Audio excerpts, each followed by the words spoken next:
Holy cannolis. Holy cannolis.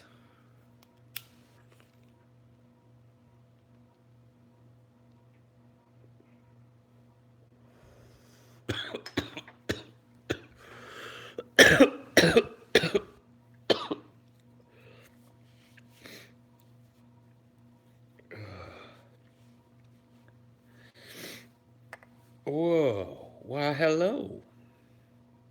How's everybody doing? Poop face pearl. Man, fuck you guys.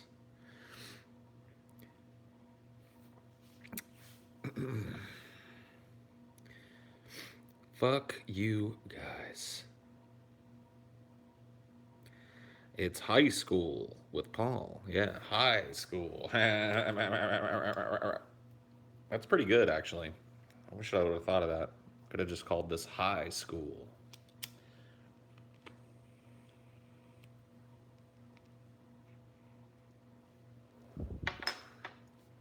What are these books? These are a bunch of books that we borrowed from Galen.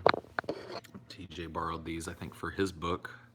Well, not all of them. This is Will America Survive, which is an old, like, conservative propaganda book. This is a cooking book called Louisiana Light. Underneath here is Free Speech for Me, but not for Thee. Global Brain, Descartes' Error, and Moral Tribes. And then another cookbook. Another cookbook that Galen let me borrow. Cooking Up a Storm. Already found a couple recipes in here that I want to try. So that's that. These papers over here are notes from one of the recent deep fat frieds. I don't know. What? No, I'm not gonna take his book, man. Oh, that's cool. It's really nice of him. So yeah, these are, I guess, notes from a recent. Yeah, the last one. The Black Death Monday episode. It's all our notes here. No. This is, I don't know how many pages of notes this is, like 5 or 6 pages of notes.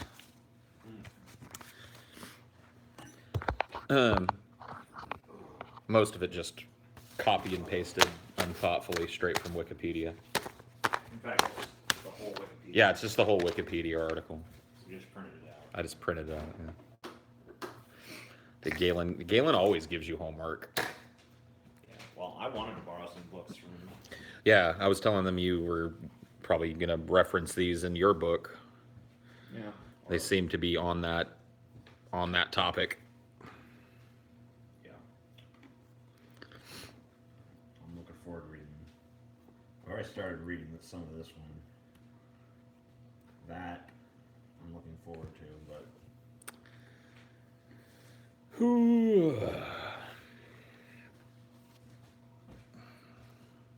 Do you eat ass? No, I just fuck it. I just fuck it.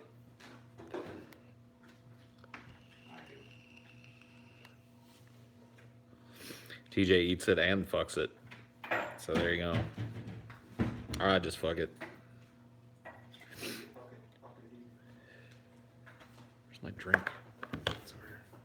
Is Galen's last name Merrick? Yeah. Galen Merrick.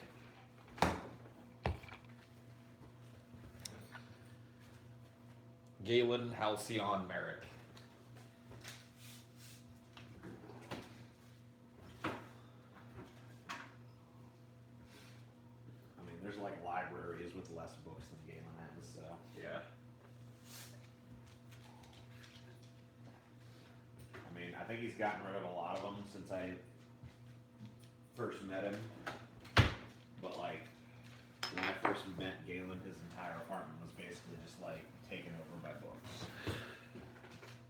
Ooh.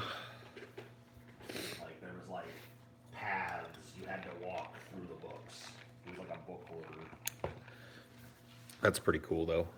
There are worse things to hoard. Yeah, that's probably one of the better things you could hoard. But he's gotten rid of a lot of them because he realized it was becoming a problem. I mean, books are some of the heaviest shit you have to move when you do move. Yeah. And if your house is filled with them, well, you just gotta, you I gotta. think he's gotten rid of like 70% since those days. I guess a lot of them were his parents' house too, though. So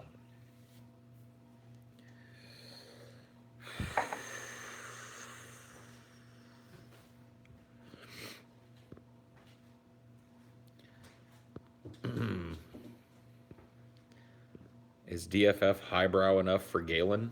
I don't know. You have to ask Galen. he seems to support it. He probably thinks it's a bit juvenile, but I mean, he thinks everything's a bit juvenile.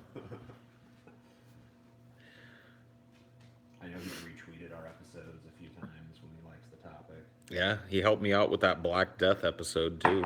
Sent me a bunch of references and stuff.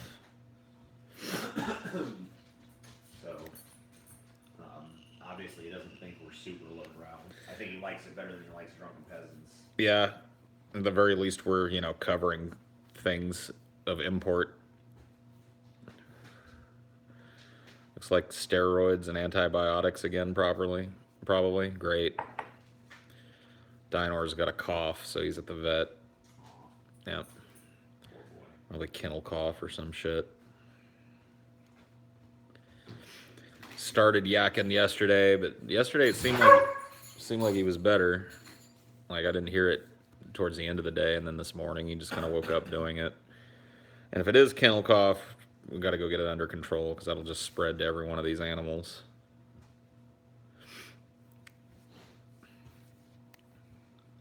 Southwest had it a few times.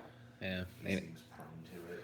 Anywhere there's 2 or more animals, there's gonna be kennel cough. So it's one of them things you got to fucking deal with.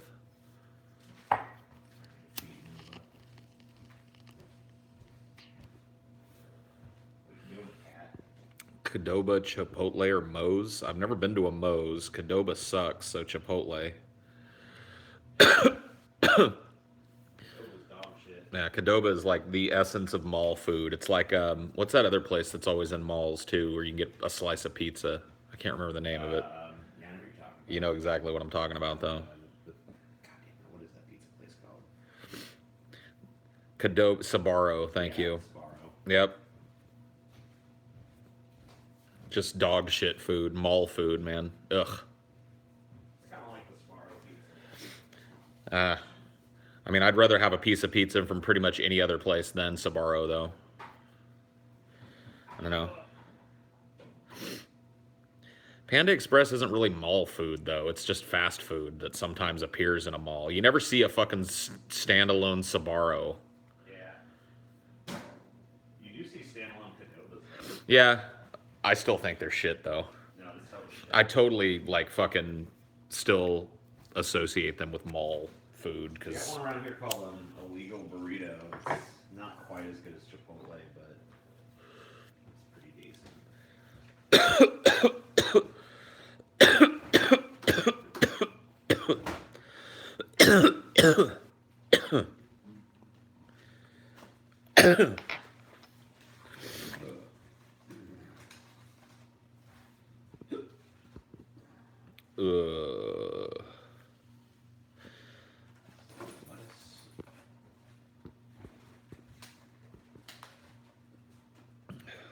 You've never seen a standalone Panda Express, really?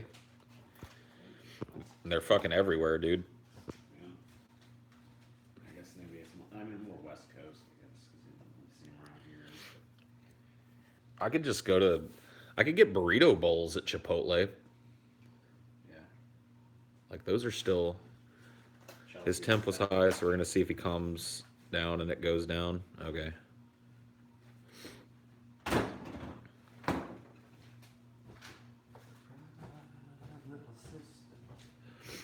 Dude, burrito bowls sound pretty fucking good, actually.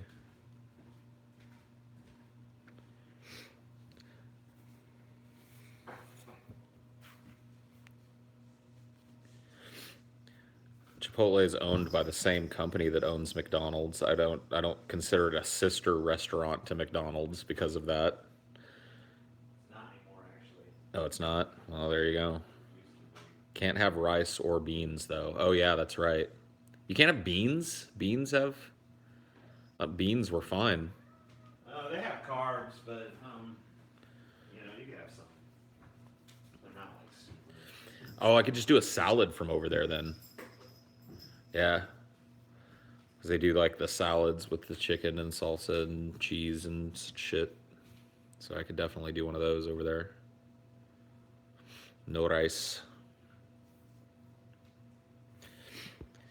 Beans got a bunch of carbs. Fucking lizard's food, you piece of shit. Yeah, that sucks. I'm locking you in the damn bathroom until I'm done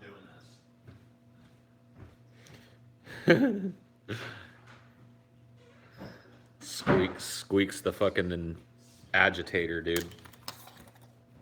He's always pissing somebody off. Somebody's always pissed at Squeaks. Sorry, lizard. Look, how'd you get out? He's going right back over there to fuck with it too. I got it here, so. Oh. Stupid fuck. Show her face. Oh, okay. There you go. That's enough of that.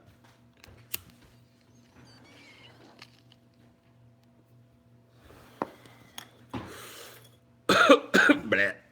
Blah.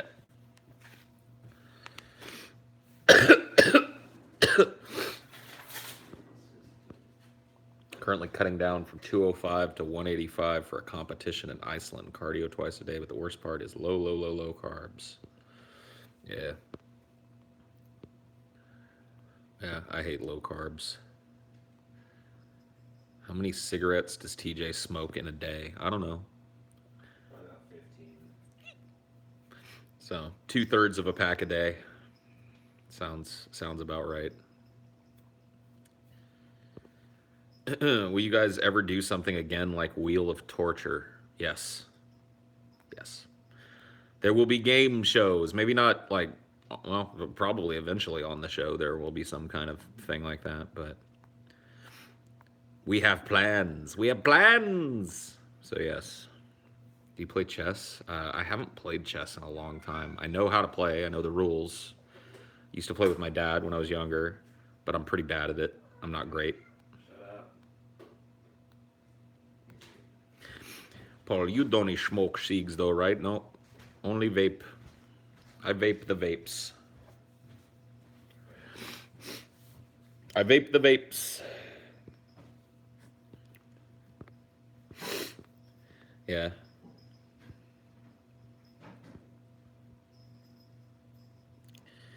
Abstained from bud for a school year. Just started summer, and goddamn, am I pumped for that first hit. Is there a DFF Patreon show tonight? Yes, yes, there is. Always Friday. It's Friday.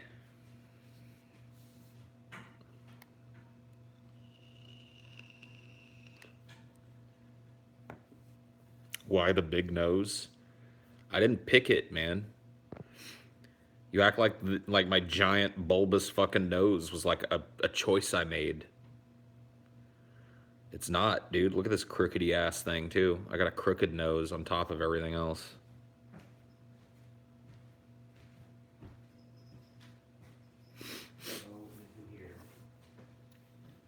One of my ex-girlfriends used to say that it was a strong nose.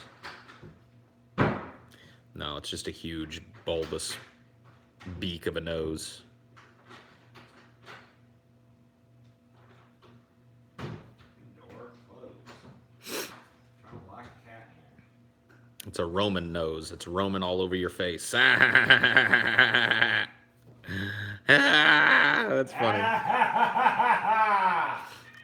Jew nose. There it is. I was waiting for that, man. I was waiting for that shit.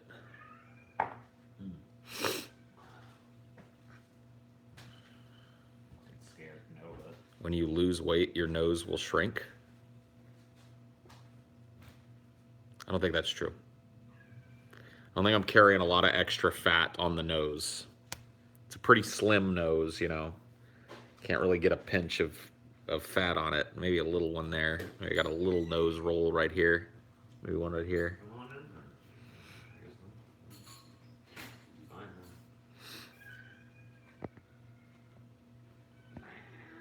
You and TJ should do a Cynics versus Cinema for The Last Dragon. I've seen The Last Dragon. I watched a bunch of times as a kid. I really liked that movie. So probably wouldn't be a great Cinema versus Cynics thing because I'd just be happy throughout the whole thing. That's a badass movie, dude. Who you bad enough? Show enough. Who's the meanest? Show enough. Who's the most low-down kung fu master in this town? Show enough. You damn right. Yeah, I got the glow, Leroy. Yeah. Man, that's a badass movie, dude.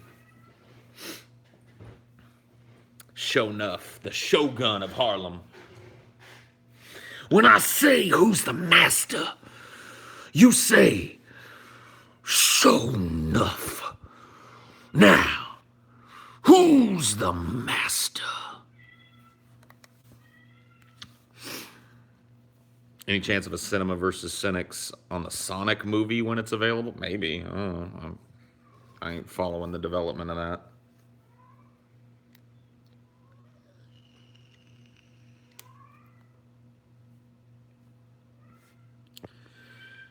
There'll be a new DS9 review going up this weekend.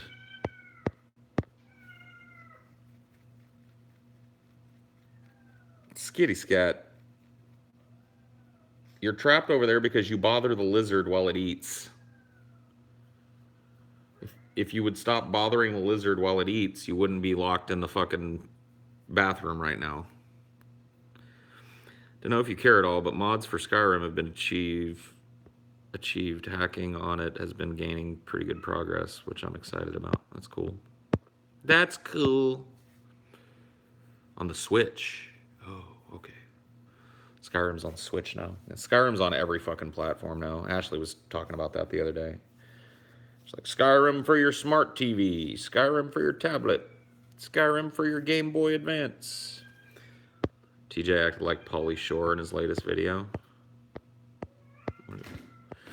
Was he going, I'm the wizard? Woo! Did you hear about this? What? President Trump, he's talking on Fox and Friends, he's talking about Kim Jong-un. He's like, he's the head of a country, and I mean, he's a strong head. Don't let anyone think anything different. He speaks and his people sit up at attention. I want my people to do the same. Yeah, that's why Donald Trump likes Kim Jong-un, because he wants to be like Kim Jong-un. He was asked about it later. He said, I was kidding. You don't understand sarcasm. Where's the sarcasm there? Reminds me, there was a, I can think of another Bush parallel, because there was a thing Bush said one time where he's like, you know, the good thing about dictatorship is it's a lot easier. It's like, man, what's with these Republicans like, yeah, I'm the king. It's just they're letting their real fucking motivations show accidentally. That's jokes.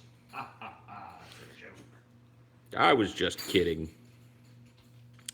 Just kidding.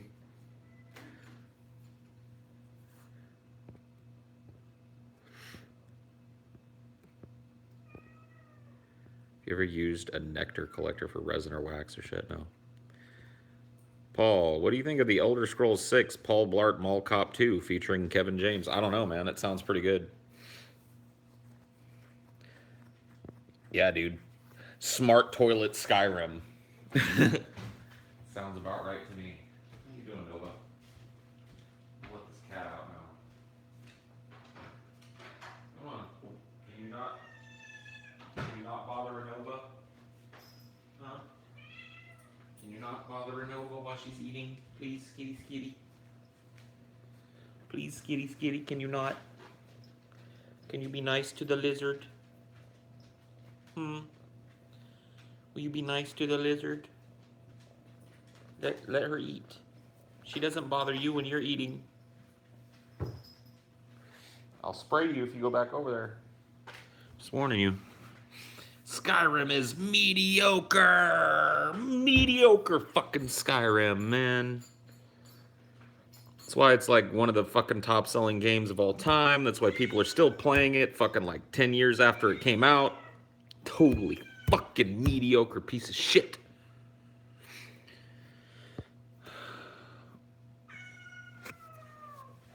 Scat. You ain't going out there. It's raining. You don't want out there. I'm going. All right, fair enough. You want to go fucking run around in the rain? Go for it.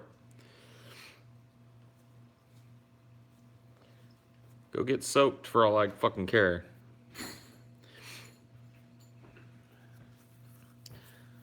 I played, yeah, dude, Skyrim for your TI-86 calculator. Just any platform. Skyrim on your smartwatch. Yeah, Kitty is pretty salty. It's gonna be whining at the door pretty soon.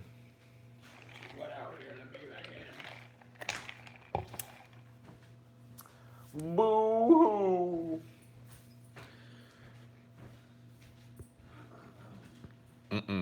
Nope. In fact, I'm gonna go ahead and give you a timeout for that one, buddy. Manatee mac and cheese jokes are earning a timeout for me from here on. That's a new blanket fucking rule here on Highdeology.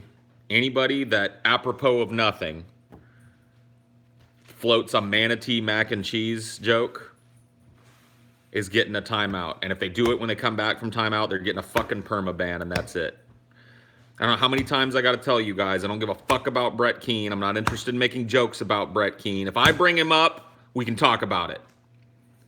We're talking about something else. Keep your manatees and your mac and cheese to your goddamn self.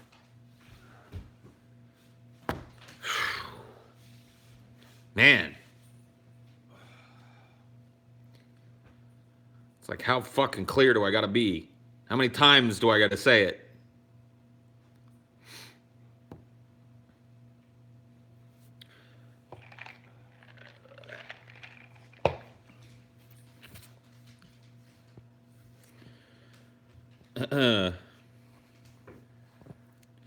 Oh man, see, dude, look at this, dude.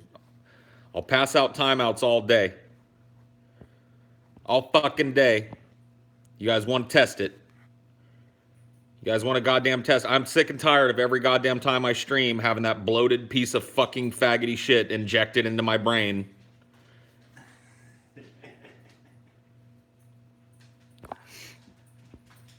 That one's getting a ban. Now I'm passing out fucking perma-bans too. You want to push me now? Now there's no timeout involved. Now there's a perma-ban involved. Keep fucking bringing it up though. Keep bringing it up. One perma-ban down. Anybody else? Anybody else want one? Happy to pass one out. Happy to free you up to go watch old episodes of The Drunken Peasants where I fuck on Brett Keane.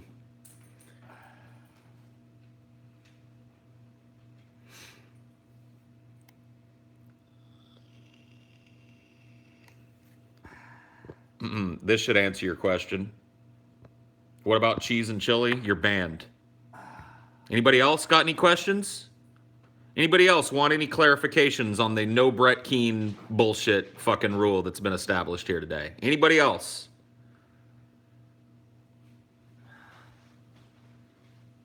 Didn't think so. Didn't think so.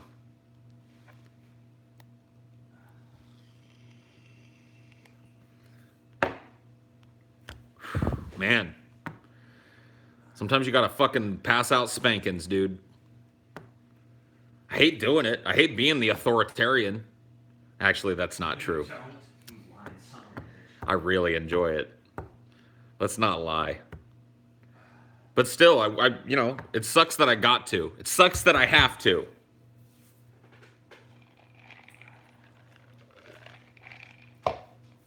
In your school, IT use Macs quite often. Yeah, it was almost 100% Macintosh district. So I'm a certified Mac genius or whatever they call that. Had to take the course that the people that work at the Apple store take. Of course, the only Mac piece of hardware that I still have is an iPhone, and you don't really need to be a Mac genius to use an iPhone. But were I sitting in front of a MacBook Pro or something that was having problems, I'd be pretty well equipped to fix it.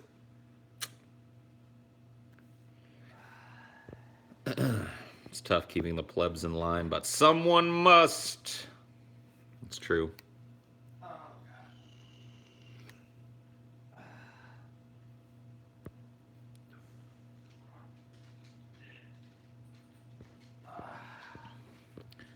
You ever eat mac? You ever eat cheese while working on a mac? Timeout. Timeout. Do you believe vaping is honestly healthier than smoking? Yes. I tried to make the switch, and the vape hurt my chest way more than cigarettes ever did. Well, you were doing it wrong.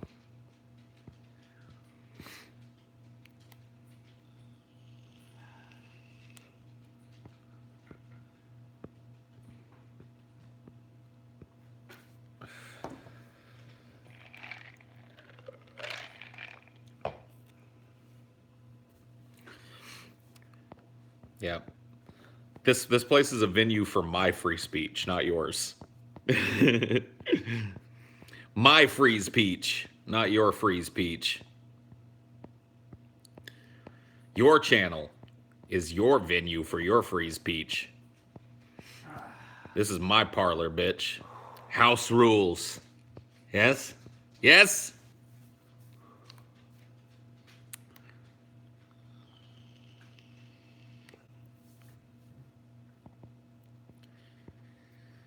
Freeze peaches for all. When are you gonna roast JF? Probably never. Dude blocked me. I don't want to have anything to do with him. He doesn't want to have anything to do with me. I'm fine with that arrangement. It could be that some people are sensitive to the propylene glycol in vapes. I don't need that right now. That would explain tightness in the chest. Oh, God.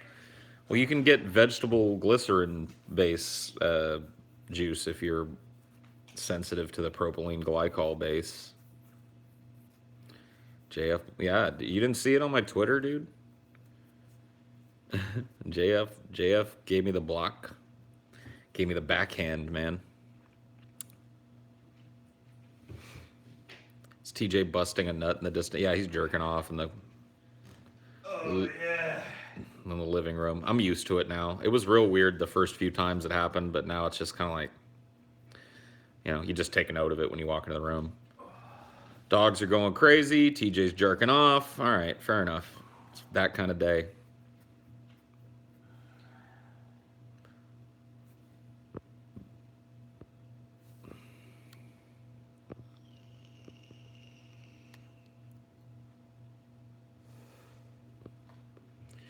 How's the lizard? She's got done eating, so she's pretty happy about that, I'm assuming. Oh, yeah? She's in the middle of a shed. We can go walk. We can go take a look at her if you guys want. I'll take you guys over here and we'll take a look at the Nova in her natural habitat as she sheds up a little bit. Oh, yeah, she's shedding hard right now. She's a big girl. So here's Nova. She's got her butt in her food right now. What's left of it. There she is. She's over here getting a drink. And you can see she's shedding pretty hardcore. She's about half shedded, it looks like. The top half left to go. Good old Nova.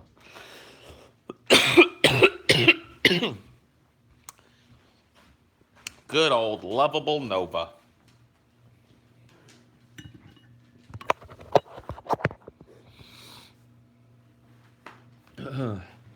Does Nova vape? Yeah, she's a vape lord. That would look pretty cool. Yeah. She breathes steam out of her nostrils.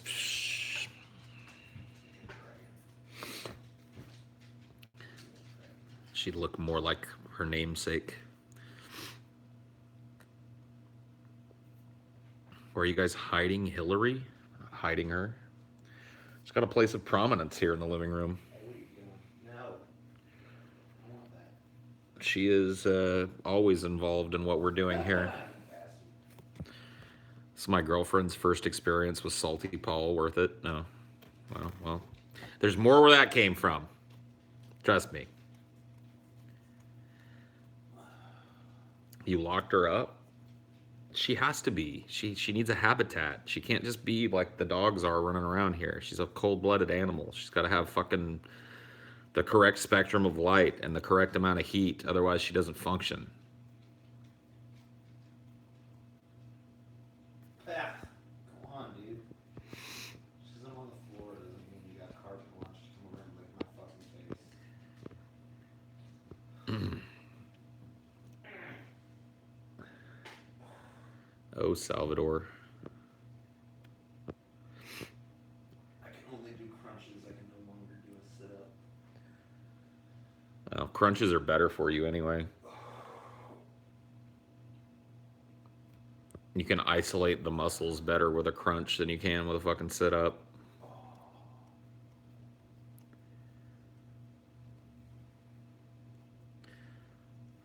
I'd still like to be able to do a sit-up. Yeah, sit-ups are really bad for your back. With crunches, you can do your like love handle crunches too. Like, yeah. Like if you lean to one side and do your crunches, you work that side.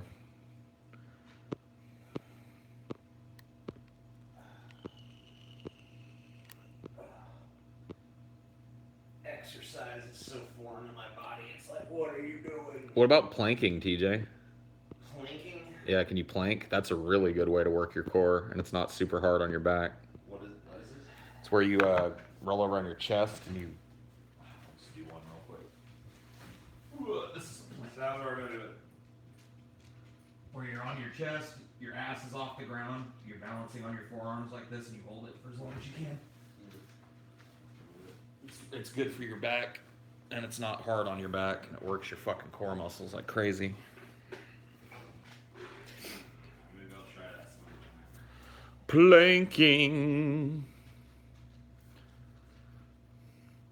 Owling is a better act. What's owling? You are breathless now? Not really. Yeah, TJ doing some crunches, man. Working himself out. Taking responsibility for his health.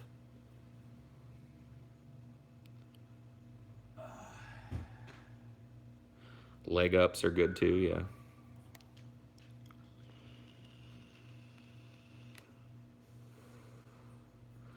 Prove he's working out. Dude, I ain't gonna fucking point the camera at him while he's fucking rolling around on the floor.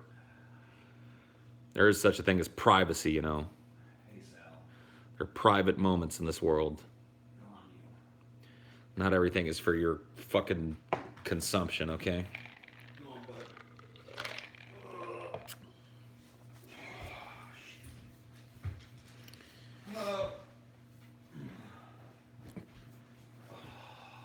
Privacy is a deprecated concept. Well, not to me, it isn't.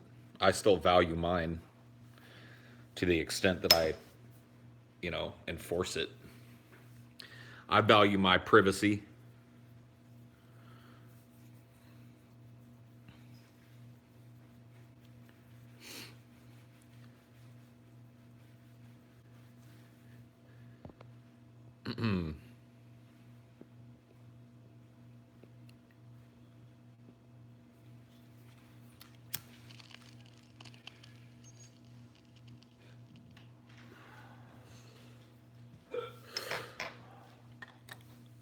Ugh.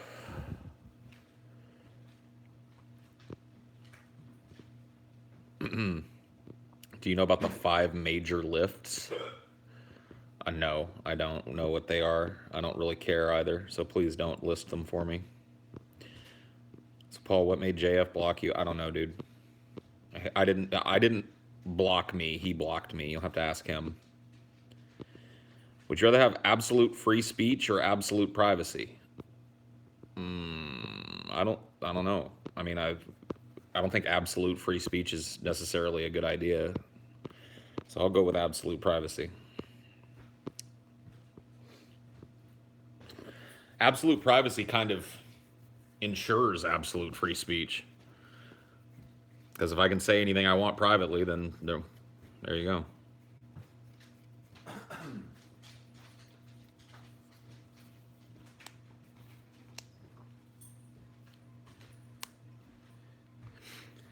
trying to talk to a white supremacist today, and he got upset when I called him a white supremacist.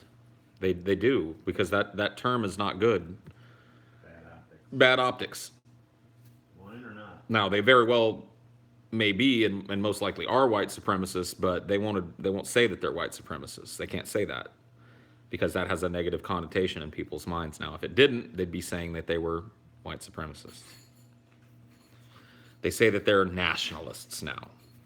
White nationalists. Yeah. That's the new term they hide behind. Not racists.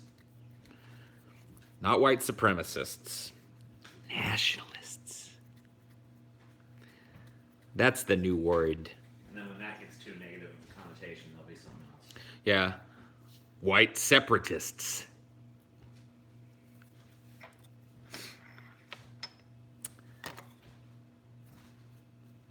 Ethnocrats. I'm not a white nationalist. I'm just an ethnocrat. Quit trying to label me like that. Here's a good one. Anglo-statists. Anglo-statist, yeah. Yeah. I'm just an Anglo-statist. I'm trying to pin that white supremacy stuff. When have I ever said publicly that whites are supreme to other races? Huh? When have I ever said that publicly? Give me a quote. Give me a quote. Just an Anglo-statist, that's all. Not saying we're superior. We're just saying that, races shouldn't mix. Yeah. We're just saying that white people should have their own place that is unmarred with the cultures, traditions, and wants and needs of people that don't have the same color of skin as us. Totally reasonable.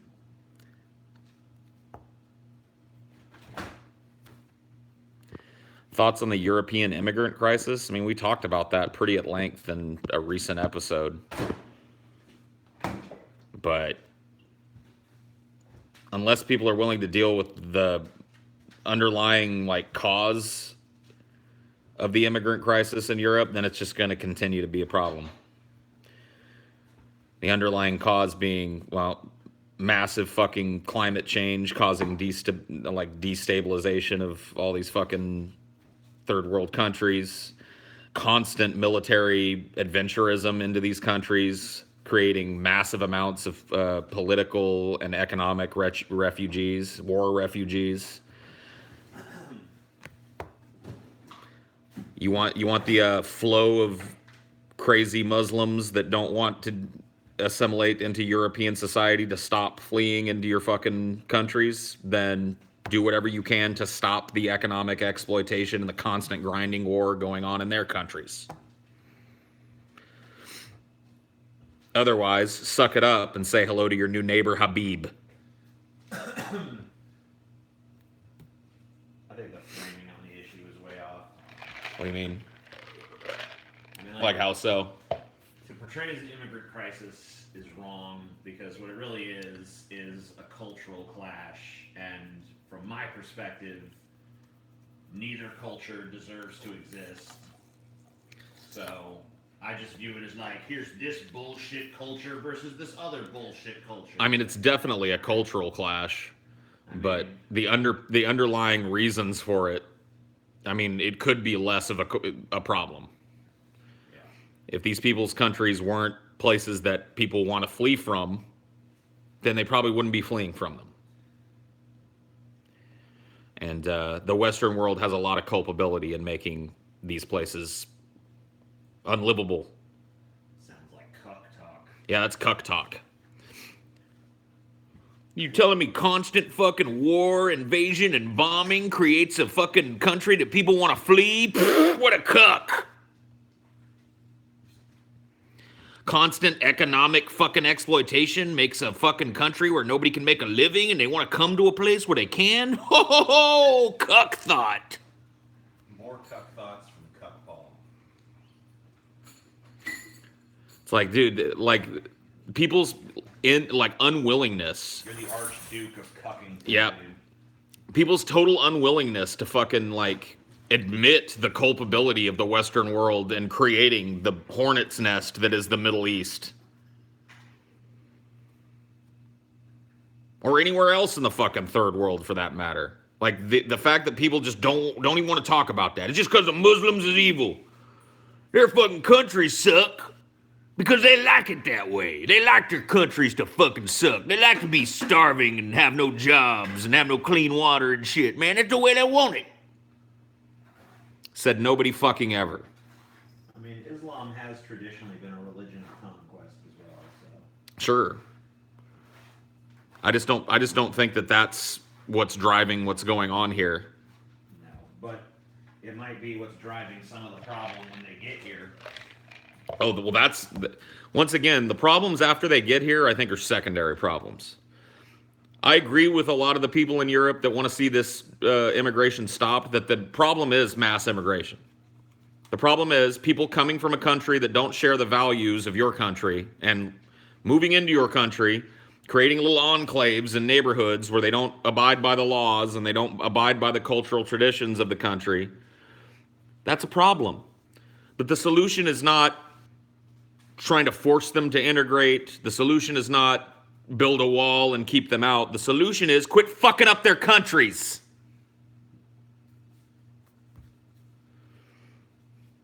Seems pretty simple to me. Quit breaking your dick off in the Middle East and maybe people will stop fleeing it. Yeah, let them have their own little Muslim world. Let them deal with their own fucked up bullshit. We got enough of our own fucked up bullshit without adding other people's fucked up bullshit. The U.S. wants to maintain a state of controlled chaos in the Middle East and Africa. Immigration is a side effect. Of course it is. That's what I've been saying. That's what I've spent the last 20 minutes saying. It's more like 5, but yeah. Well, whatever. Long enough.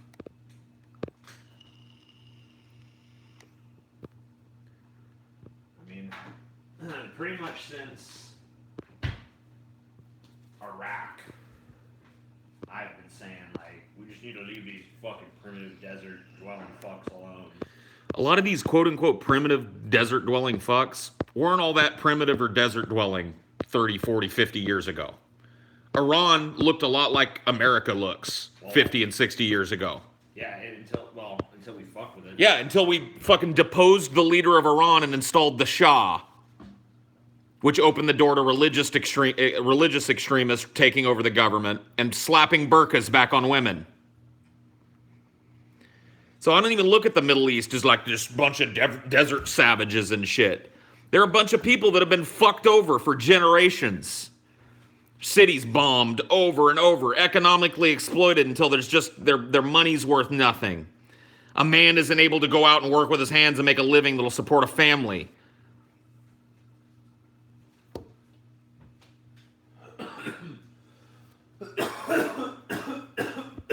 Yeah, go take a look at pictures from Iran in the 1950s.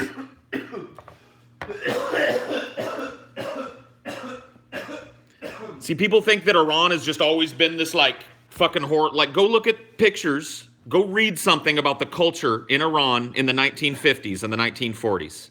Read about the Cultural Revolution that went on. Look at pictures of women walking around in the public square in Iran wearing skirts and strapless fucking shirts and shit. Look at people walking around and going about commerce and living relatively freedom-filled lives. Go take a look at it. And then take a look at Iran now, after America broke its dick off in it. Huh? Uncle Sam will fix this. Whoops. People are fucking retarded. What? Iran was never like... Yes, go look it up. Did someone really just say it was never like Yeah. that? Yeah, it was. Google is your friend, buddy.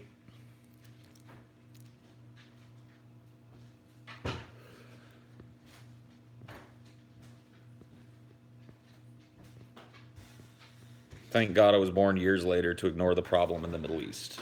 Yeah, cool. Ignore it.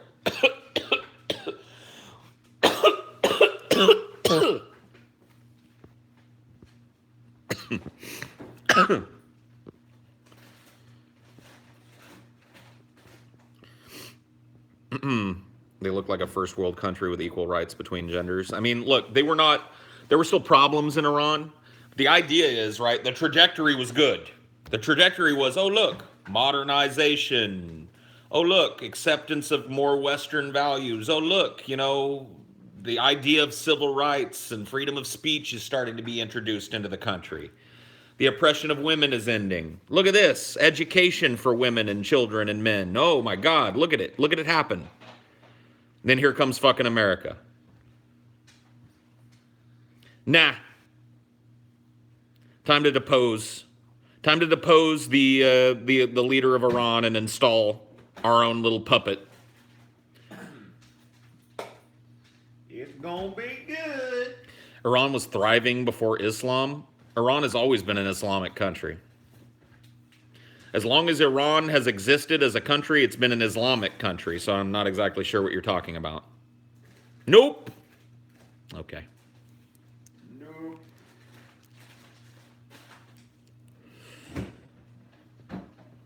I mean, there's plenty of Islamic countries that are... Not when it was Persia. Do you want me to repeat what I just said? As long as Iran has been a country, it's been an Islamic country. Of course, when it was Persia, it might have been different. Shall I repeat myself again? As long as Iran has been a country, it's been an Islamic country. Do you need another one?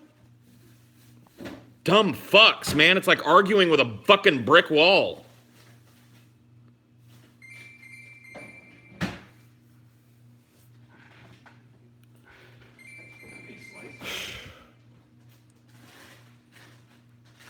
Nuh-uh.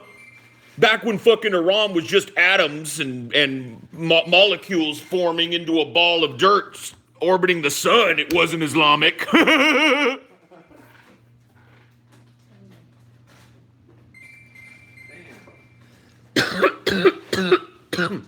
there's something. I think people are trolling you. Well, what the fuck ever. I'm fine with them trolling. I'm fine with it. You want to hit sell?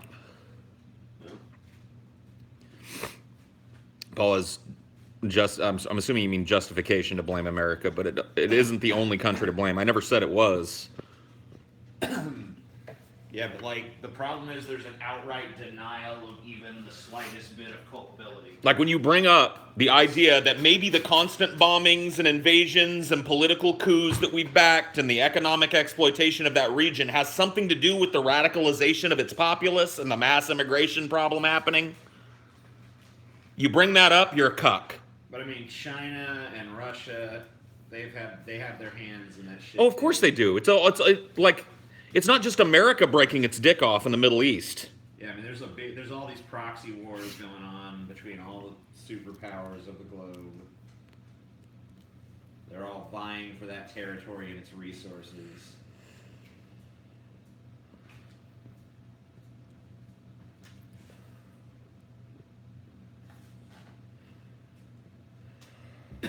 The Middle East is super rich in oil and minerals. Well, there you go. Follow the money. There's your answer to why we're fucking with the Middle East. We want their oil. We want their mineral rights. We want their natural resources in general. And we want their strategic positioning. And we'll take it. We'll take it by constantly finding reasons to bomb them and invade them and depose their leaders and fuck up their political systems to keep things chaotic so that we can move in and mine all their fucking minerals out of the ground and suck all the oil out from underneath the ground. And then, when there's none of that shit left, we'll leave that place, a total destitute shithole, and the people that live there will take fucking 1,000 years to build anything like a modern society. With what resources? That's what I mean. Best of luck, motherfuckers. We are strip mining the Middle East in every way possible.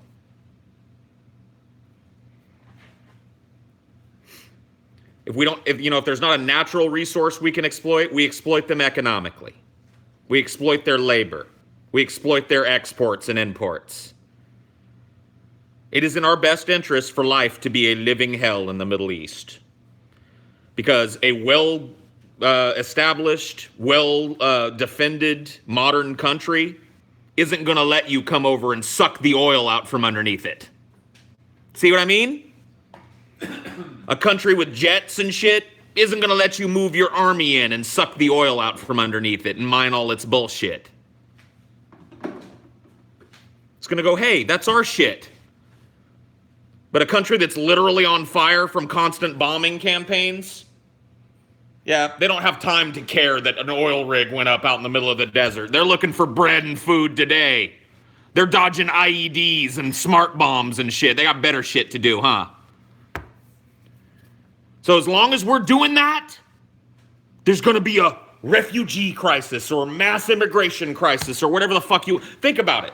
Right now, because we've economically exploited Mexico to the point of no return, people are pouring across the border. Think if we started bombing it. We've already got people coming here because of the economic exploitation that we foisted on fucking Mexico. Imagine if we started bombing their cities, how many more Mexican people would be flooding in here that had no American values whatsoever. I'm starting to see an answer to this problem. I don't know. I don't want to be a cuck, though. But I'm starting to get an idea forming in my brain of some things we might be able to do to stop this problem. I don't know. I'll let it bake for a little while longer. Except that all the immigrants pouring in and causing social unrest here is also advantageous to the fucking people really making these decisions. Because it gives them Because it's just justification. It's just divide and conquer shit too, you know. And like people are like, instead of look like, man, the government's fucking us over. Instead, it's like, man, these fucking Mexicans. Yeah. These Muslims ruin every goddamn fucking thing. That's why we're bombing them. So the next time we come to you and want to bomb a Muslim country, you see all these fucking Muslim immigrants here, what are you going to say? Yes or no?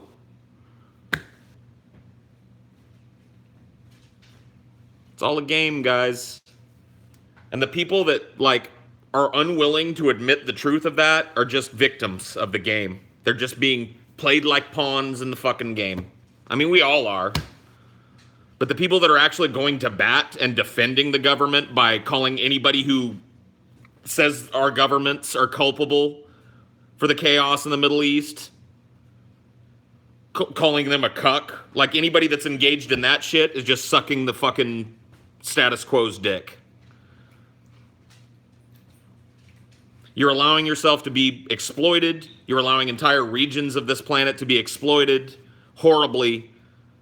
And you're standing in line with the people that are doing it, going, yeah, they're doing the right thing. Fuck you.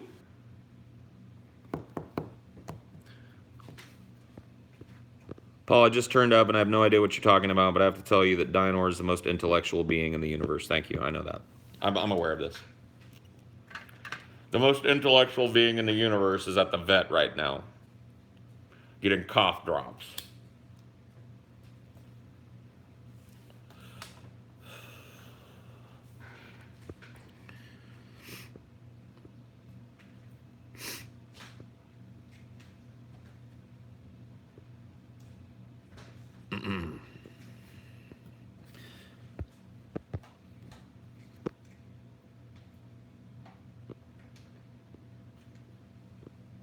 Hey, Paul, it's Aaron. It was nice meeting you in Madera. I'll see you in LA next month. Oh, cool, dude.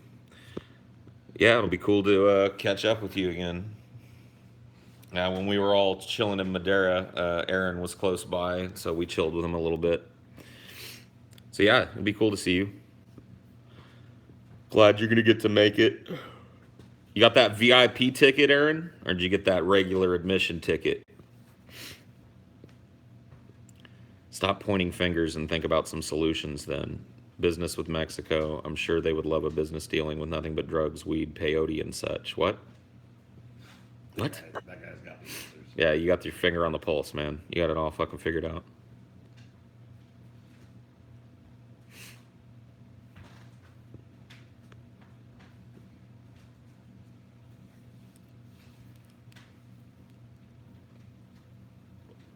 You turned 21 3 days before the LA meetup, dude. fate has smiled upon you. That's a sign that you must go. You realize this. That is a sign that you must go.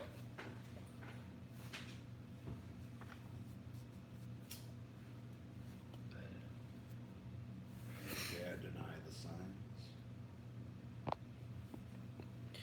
Any country that had the power to exploit another would, and the ones that have it do.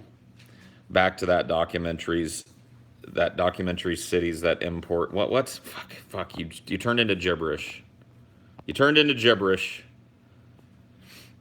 Stop raping countries. That's a viable solution to the immigration crisis. I tend to agree.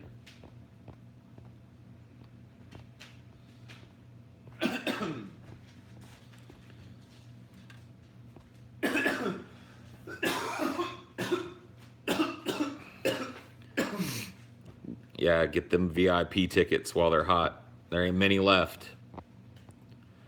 You seen the documentary Untold History of the United States by Oliver Stone? I started trying to watch that, but Oliver Stone is such a fucking conspiracy theorist, and he's so overblown in the way that he presents it that I couldn't finish the movie.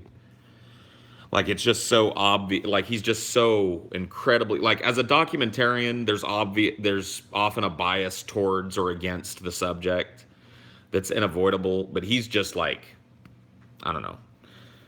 It was just a really self-aggrandizing film. I didn't like it at all. I made it about, I don't like any Oliver Stone shit. I don't know. I like some Oliver Stone shit. You know what's weird? Because I always like, I'll see a trailer for his movie, and I'm like, hey, that looks kind of good. They're like an Oliver Stone film. I'm like, ah, because I've fallen for it too many times. What are some, like, name some of his movies? JFK, Nixon, not History of Violence, but Natural Born Killers. So you didn't like Natural Born Killers? No. Wow. What? That seems to me like it'd be a movie that's right up your ass. Didn't like it. What didn't you like about it? Its message seemed confused. I mean, there was like. I mean, I can see that criticism. There was stuff I liked about it.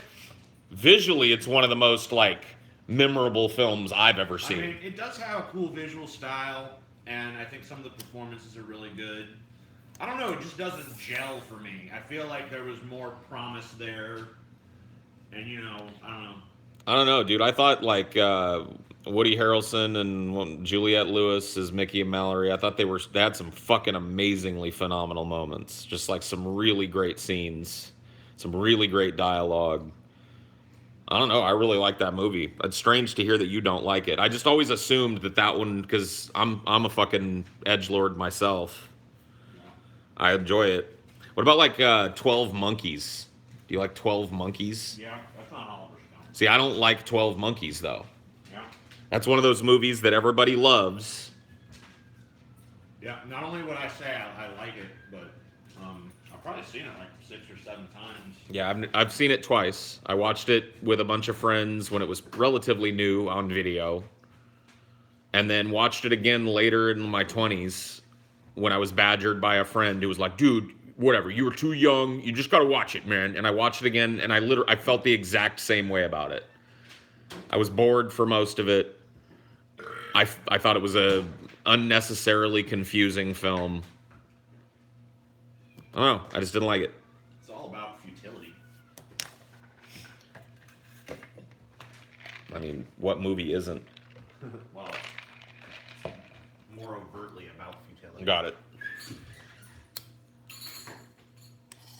Because the whole thing is you saw it. But, Right. I just don't remember much about it because, like I said, I was in my mid-20s or It something. change the past, but as you're watching the movie, it becomes more and more evident that the future he's from is The past, right. no. I mean, the past that exists is already the one where he's gone back and done this, so it's just doomed to fail. And in fact, Right. He as a child watches himself die as a man and never realizes it. I think that one of the things that biased me against the movie was I tend to kind of hate time travel in films. Right. And I think a lot of people feel that way because time travel doesn't make sense. and Right. you can't make it make sense in a movie, and the paradoxes and bullshit. Like, I guess Well, that movie, that's one of the things I liked about the movie. Is it's about that. It avoided the paradoxes by basically saying you can't actually change the past. Even Right. if you go back into it, it's just going to be the past that already was. Right. You can't change it. It is. But that's part of the paradox, though. It doesn't stop there. 12 Monkeys stops there, but you can't change. Like, it's just an infinite chain. That's why it's a paradox. Like, you can't go to the past because there's a future where that's already happened. But you can't go to the future because there's a past where you've already done that. It's an infinite chain of fucking back and forth paradoxes where nothing gets fucking solved. I don't like time travel. I think it's a lazy thing. Like, here's a time travel movie that I like. Back to the Future. I like it because it just kind of absurdly ignores the paradoxes and tells a story that's more interesting than the fact that it's a time travel film. Back to the Future 1, Back to the Future 2, Back to the Future 3, although I'm not a huge fan of 3. I don't think it's a great movie. Still, I think Back to the Future 3 is underrated. well, whatever. I don't like it. I don't like it. I like the setting of it. But I love Westerns as well. I just don't think that the setting of the Western, I think it's so absurd. It should be darker. It should be a grittier film. It's like a total slapstick comedy Western film. Yeah. And I don't like that. I don't like that about it. I'm trying to harken back more to like 50s Westerns and shit. Like the Before the gritty spaghetti. rhinestone cowboy Westerns. Like, Shane and shit. Yeah.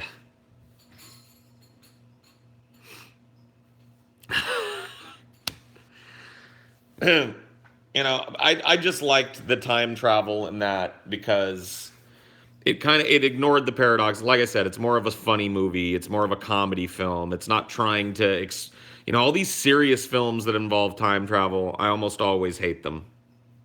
What about Star Trek 4? I don't really.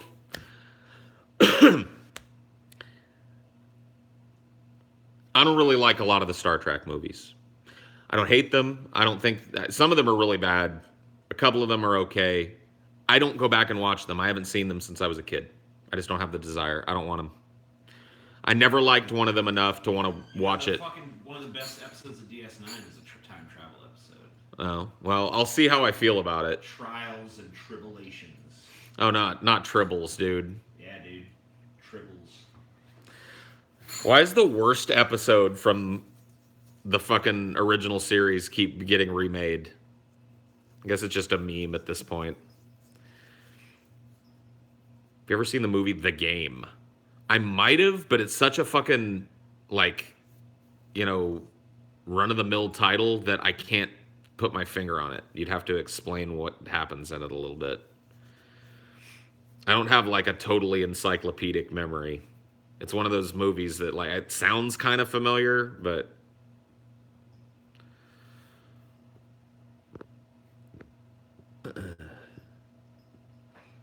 Do you like rapper The Game?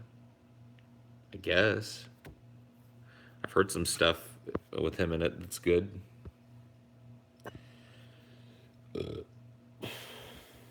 Kurt, yeah, see, all right. So, once again, this is going to be a movie that I haven't seen in a long time, but you saying Kirk Douglas is in it has sparked the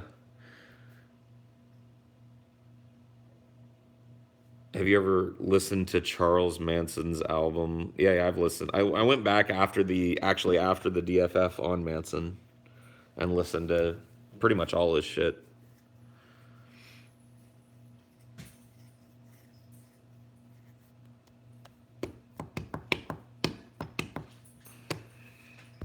Yeah, I've seen it. I don't remember anything about it. Isn't it something like he's playing some like some, I can't remember. I feel like it's almost like a kidnapping movie or some shit where some dude is forcing him, or like a blackmail movie where some dude is forcing him to do all this corporate espionage and crazy bullshit. And he calls it The Game. I don't know. Like I said, I haven't seen it in a long time. What? All right, come on. He needs to stay away from about town for 2 weeks. For 2 weeks? Yeah. Great. I know you're quarantined, bud. Yep. Well, there's no way we're going to keep him away from him for 2 weeks, but we'll do it through like a couple of days. Well, do at least 10. I'd say at least 10 days. Alright, well, come on, bud. Go upstairs to Daddy. This is my stream now. Huh? I am the captain of the stream now, bitch. Only $19 in super chats? What the fuck? You guys are stingy. Stingy little fucks. Of course, Paul doesn't pay good attention to you like I do. I give you that nice hand job. Ooh, yeah, yeah. Fucking jerking you off, chat. Were you on coke in your last video? No. I've actually never done coke. I want to, but I don't have any. Opinion on unconditional basic income. I think that maybe not like income necessarily. I like the concept of like the EBT. I think you could just put an income on that, but it can only be used for certain things. You know, I don't think you should give people money so they can buy like rims or fucking whatever, but you know, I would say give them a charge card.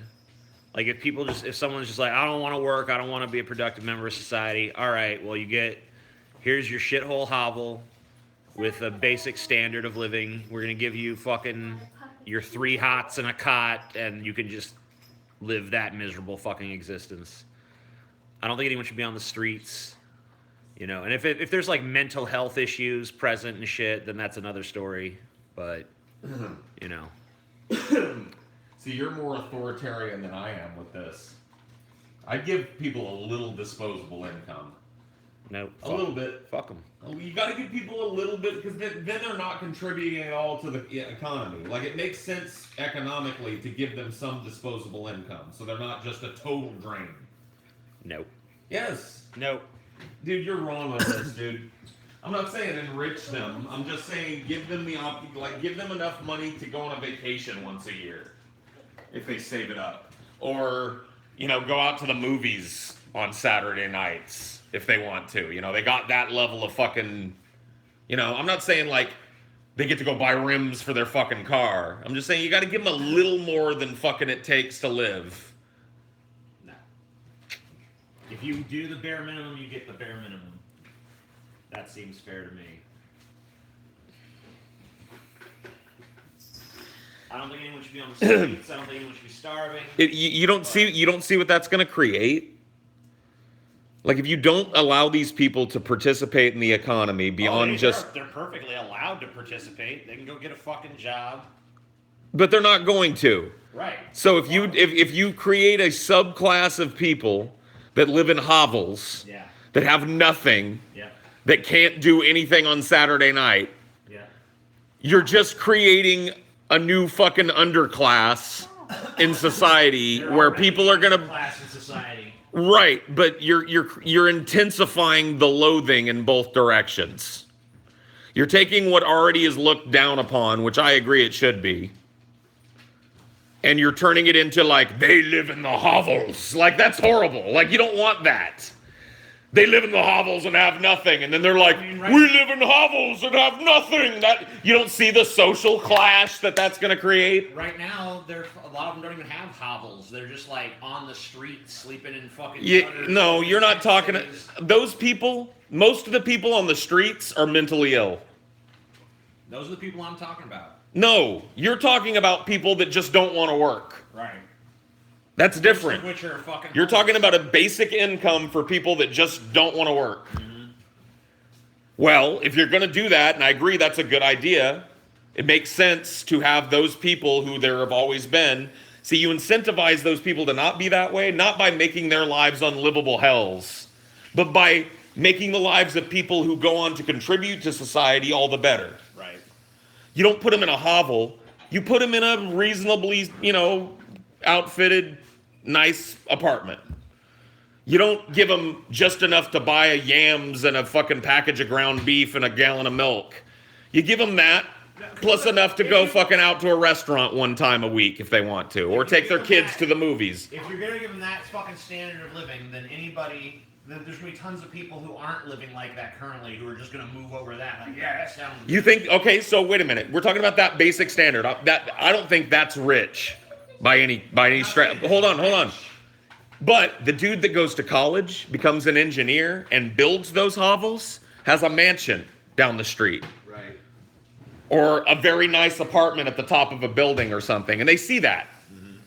And they go, well, whoa, if I participate in the economy in some way, I can get out of this kind of utilitarian place that I'm at. And I can have a house with a backyard. I can get a dog. Right.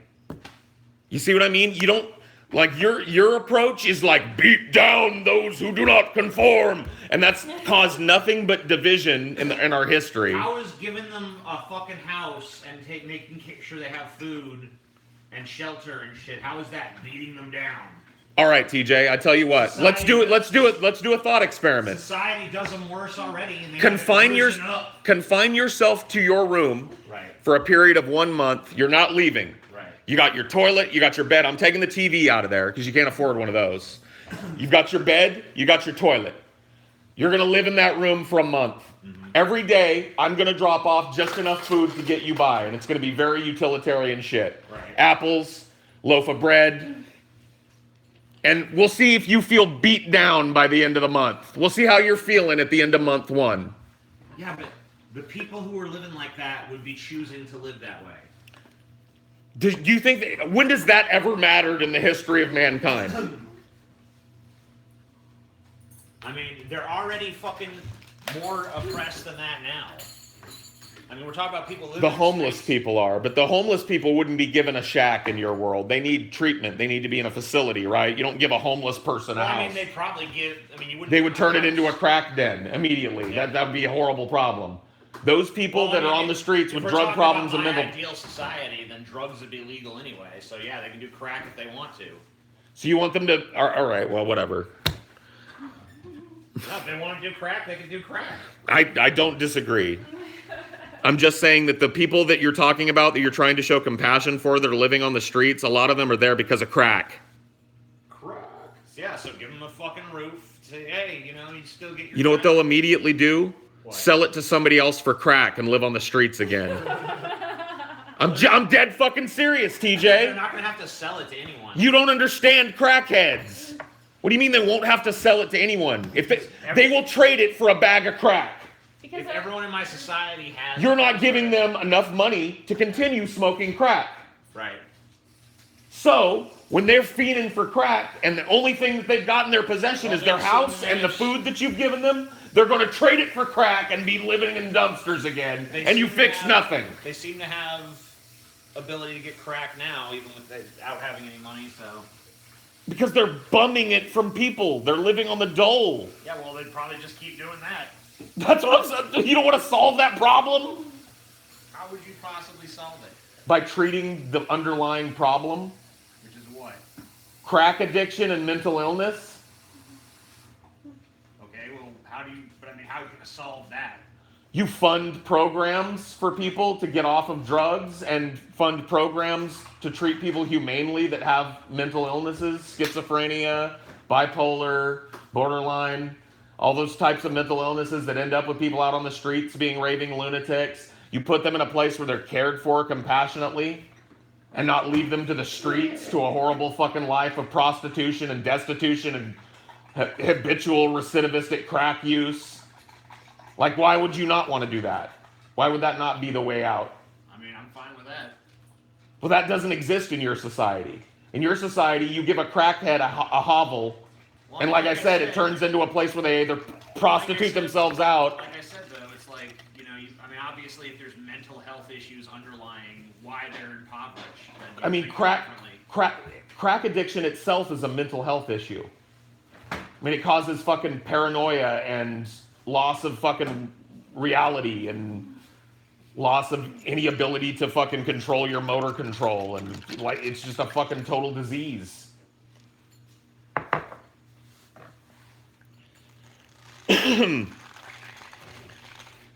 try something What do you got? strange, but kind of, I don't know, just take a sip. It's like really hard to explain because it's like not terrible, but it's not great.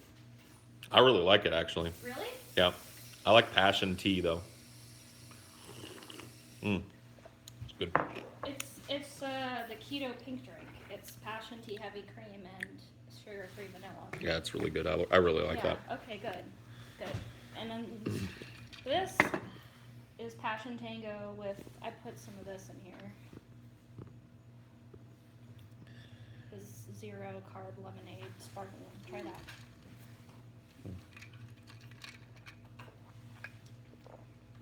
It's good. Cool. Sweet. You murked it in that impassioned speech you did? I murked it. What does that mean? I killed it? I don't know. Does that mean I did good or bad? I don't know. Do you want the rest of it? You can have it. I don't know. It's just an argument. I have more passion tango. You want Means some of good job? Oh, okay. I know murk is murder, but I've never heard somebody say I murked a conversation, so. it? Well, I guess you've heard people say, you murdered that or whatever. I murdered it? Have you ever heard that? Yeah, you killed it. Yeah. I've heard that. Okay, so I guess that's probably just what it means then. You killed it. You slayed it. I'm just not used to the word murk being used outside of that context. I did the dishes today because I'm a woman, so I do the dishes. Mm-hmm. And the cast iron thing with the little ridges on it was like in there, so it got all rusty. But I like. Well, whatever. I got all the rust off, hopefully. Yeah, it's probably fine. Yeah, I just don't know like how to really care for those. You shouldn't just let them soak in water. Yeah. Just Well, I dry 'em didn't off. use it, so. I didn't use it. So it wasn't me who left it in there. Whatever.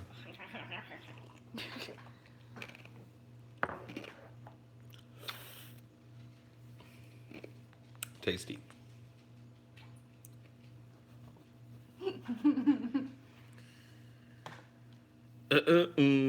London is not London anymore. What is it now? It's the capital of Pakistan.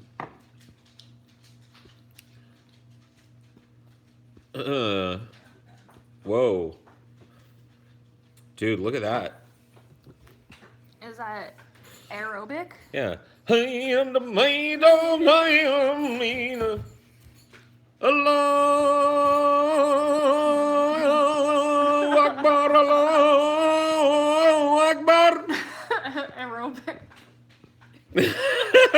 Just trying to welcome them. I don't know. Isn't that what you do when a Muslim dude comes over?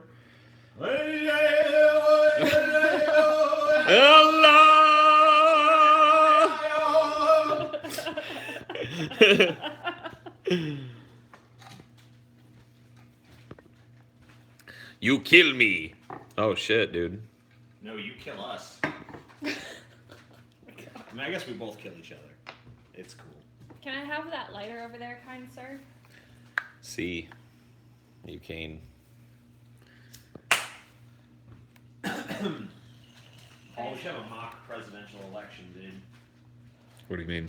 You versus me for the presidency. Maybe Scotty could get on it too. Yeah, sure.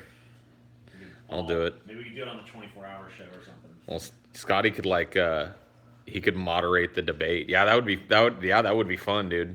We could both go through like our policies and shit on all the major issues and what our like goals for our presidency are. No, dude, we got to do it like a mock debate, dude. Well, yeah. Yeah. But I say we go through our like. No pontificating. You get like 1 minute to introduce yourself as a candidate, and then Scotty asks us policy questions, and we both answer. Oh, okay. Like a real mock debate. Mock presidential debate. Yeah, with Scotty with the hammer of judgment over it all. Like a vote on Twitter for who wins or something. Yeah. Yeah, that would be cool. It's dope.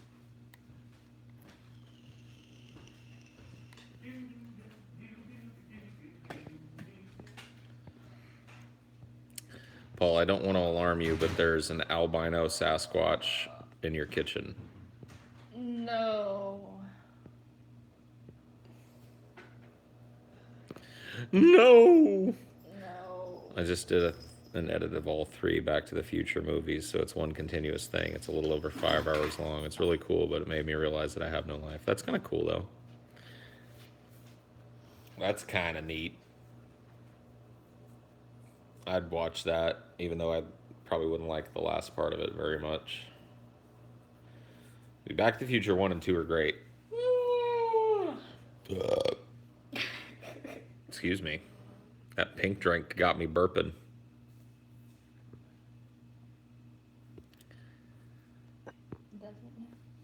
Don't be a 2-party system. Let Scott. Okay, well, Scotty can be a 3rd party then, but then somebody's gonna have to fucking moderate the debate. Me.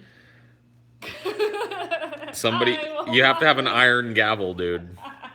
You would just, dude.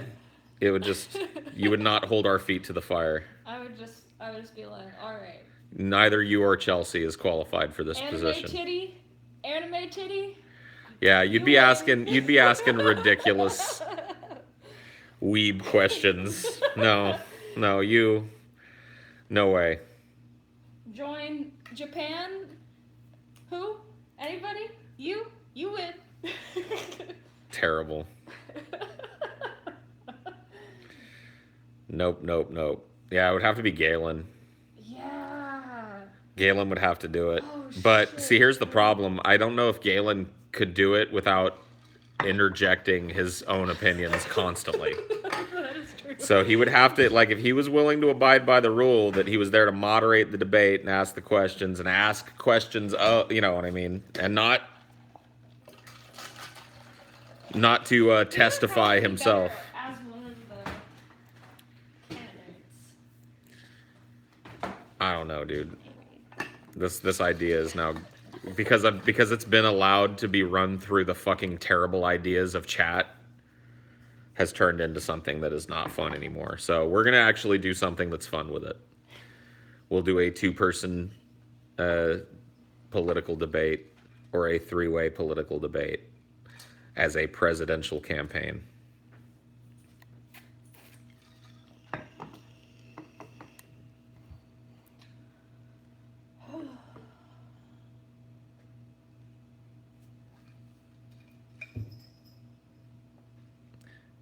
You should end this now. All right.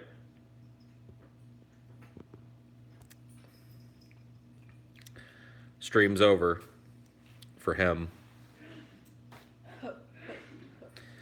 Anybody else want it ended?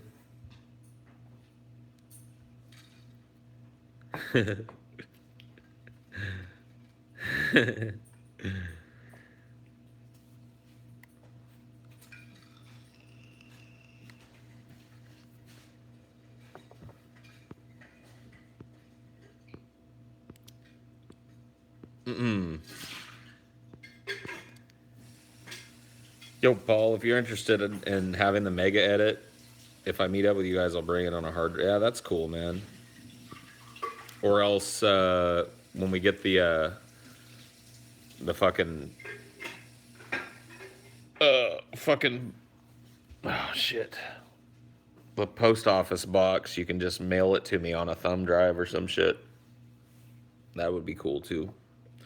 Or just upload it somewhere, you know, as a unlisted video. Give me the link. Oh, I remember you saying your internet fucking sucks. So that would probably tie up your internet for like 2 weeks. I'm sorry. Never mind. God damn you, mustache. Every time I take a nice hearty sip of my pink drink, I come back with pink in my mustache.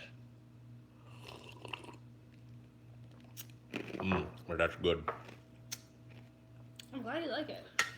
I really like passion tea. I used to get it all the time. It's the only iced tea that I used to like. I used to get passion tea with like 2 sweet and low or whatever in it. It was one of my favorite things. Well, I have like this much left. So. Yeah, cool. You can make me another one of those maybe. You wanna know? Well, this one's yours, right? Oh, I don't care if you I Oh, have okay. one. Here, I'll just get you. I'm fine. I'm just saying later you can make me one, maybe. I probably won't want one right away. It's not too much trouble for me to do. Calm your britches. Dude, we gotta get you a fucking espresso machine, man. Me? Yeah. I thought. I want to save up money and get you a nice old, style self-tamp espresso machine so you can make me fucking coffee, dude. I want breve lattes and shit. Or heavy cream, I guess I'd have to do, huh? You can do breve. Thanks for showing me Kenshi. Game's awesome. Cool. I'm glad. I'm actually glad that people are getting into Kenshi because I started playing it, because it's like a totally indie developer who's constantly been improving the game over a number of years. So, you can actually feel good about buying a game like Kenshi because it's supporting a developer that's making a game that you're not going to find anywhere Let me know else. if it needs anything else. That one's more creamy, actually. Oh, cool. I have to put more sugar. Why'd you pour that out? Oh, I put it in there. oh, okay. In your cup. And maybe more. Yeah, I like this. He's good.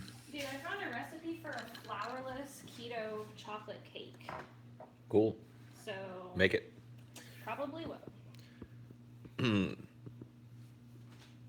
What's your favorite coffee type? I usually like Indonesian coffees. I like darker roasts, so Sumatra. Sumatra's really popular. Over here I have Guatemala and Papua New Guinea, Thailand. Yeah.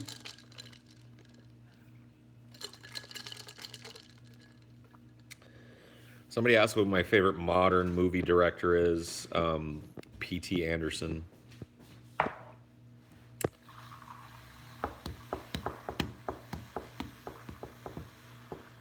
Yeah, I mean, I used to like all of the coffees at Starbucks. I was a coffee master. I don't know how much of that shit I've retained, but I used to be able to talk pretty endlessly about any coffee in the store.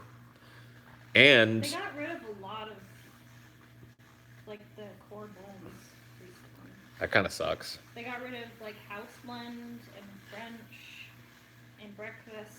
Wow, house and breakfast is gone. Yeah. What do you guys do for your light roasts now? We have veranda.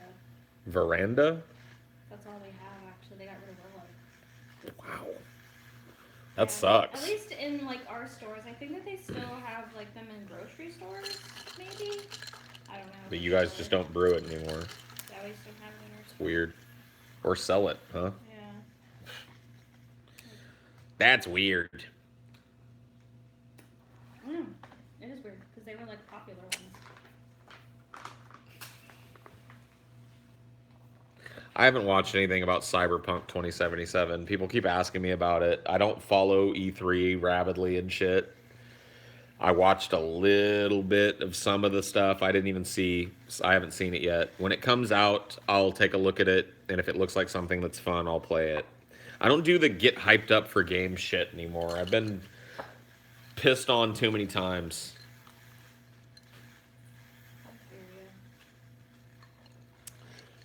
I mean, I don't begrudge other people doing it. I just don't like doing it anymore. I take a look at E3. Like, eventually I'll probably see the trailer for it before it comes out, but I'm not on the hype train anymore. I'll wait for the game to come out, and if it looks cool, I'll buy it, and if it doesn't, I'll not. You hyped for Fallout 76, bro? Nope, not really. Be a real man and drink your coffee black. Naughty priest, you disgusting son of a bitch. You usually Welcome back. You usually do drink your coffee black. I do, actually. I do. When I drink coffee, I don't put anything in it. So, if I put anything in coffee, I'll put like a sweet and low in it or some shit. But I don't like cream in coffee. I like coffee black. So, that's mud in your eye, Mr. Naughty Priest. Thank you, though. What was one of your biggest game letdowns? I mean, one of them that was relatively recent in my memory was Diablo 3.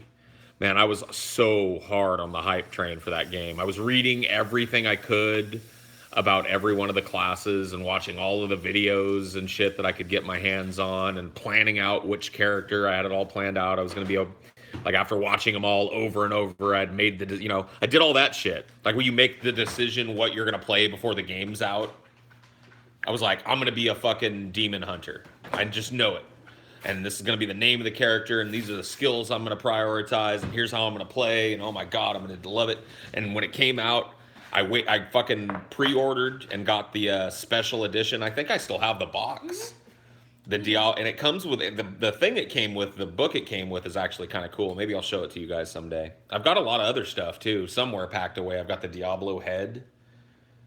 I think you've seen that. It's a Yeah. Diablo head, and it comes with a USB drive that's like the soul stone in his forehead that has Diablo 1 and 2 on it. Anyway, whatever.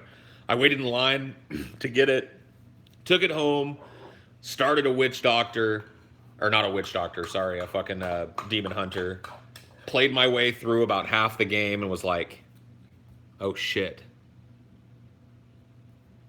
I'm not having fun. Maybe I just picked the wrong class. Yeah, you know what? I should have went with a witch doctor. I'll roll up a witch doctor. So I rolled up a witch doctor, and I got farther with the witch doctor, but by the end, I got all the way through the game eventually with that character. But by the end of the game, I was like, wow, I just did that out of kind of like a sense of duty to say I've beaten the game. Because now I don't ever want to beat these bosses again, really. I don't want to keep replaying this. So maybe I picked the wrong character again. I don't know. By the third character that I got halfway through the game, I was just like, nope, this game fucking sucks. I just got screwed. So, yeah, Diablo 3 is a much better game now. It's not a ripoff anymore, but when it first came out, it was unplayable. Like, in my opinion, just totally boring, totally fucking just like, maybe not unplayable, but it did not live up to the pedigree of a Diablo game. Now I would say it almost does, which is way better.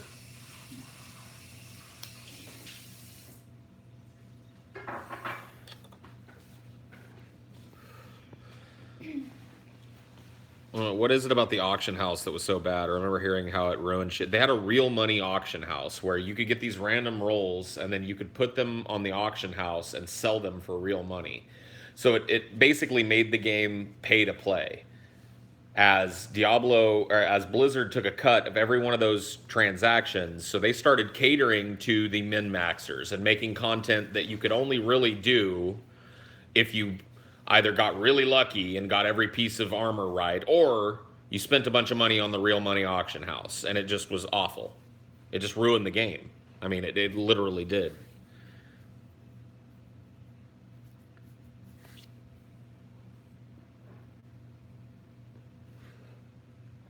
Thoughts on the new Assassin's Creed? None. None. Not a single thought. So it was the first real time that pay to win was in a game. I don't. No, definitely not. But making Diablo pay to win was just like an affront. Diablo was, especially Diablo 2, was all about its player-driven economy. Now, some people did sell shit in Diablo 2, but it was heavily discouraged and it was a bannable offense. So in Diablo 2, most people played on the straight and narrow, and they traded either other items or in-game gold or, other things like rare drop jewels and runes and shit. So there was a total barter economy in both. Diablo 1 was the same way. Now, Diablo 1, unfortunately, was marred by its exploitability. But in the early days of Diablo 1, people would set up games, and you'd see this list of game worlds that you could go to, and they would name them things like trade. I have these items, and we'll take these items. And you'd go in there, and there'd be a dude standing there, and he'd walk over, and he'd be like, what do you want? You'd be like, hey, I want the godly plate of the whale. And he's like, all right, that's 2 stones of Jordan. I'd be like, okay. We'd step back, Like you'd get far away from each other. He would drop his godly plate of the whale on the ground so I could see it and mouse over it. I would drop my 2 stones of Jordan on the ground, and so he could see them and mouse over them, and then we would both walk. So I would start walking towards his item, and he would walk towards my item. And if he picked it up before he came, I'd go pick my shit up, you know? So if he tried to scam me, it's pretty evident. I'd keep my mouse on the item, he'd keep his mouse on my item. Either of us got shady, we were closer, you know what I mean?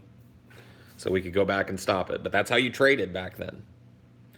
And in Diablo 2, it was a little more sophisticated. I think they had a trade window that you could open up. But mostly it was just dropping shit on the ground still. And then in Diablo 3, there's a fucking auction house where you can buy like every little permutation of every type of item for real money and shit. It's like, nope. Nope. People started playing the game like it made a bunch of like just farmers show up. So like a lot of the people playing the game weren't even playing the game for the social element of it or the competitive element of it. You know, they were playing it so that they could sell things, which means that they were looking for ways to bot. They were, you know, sharing accounts across multiple people. Chinese factory farming started setting up in Diablo because why wouldn't it? All of a sudden, nobody speaks English that's playing the game. Everybody that is playing the game not to farm for items is having a horrible time because it's a game that's now built around farming for items and spending real money on them and selling them for real money. I don't know, dude. Terrible game.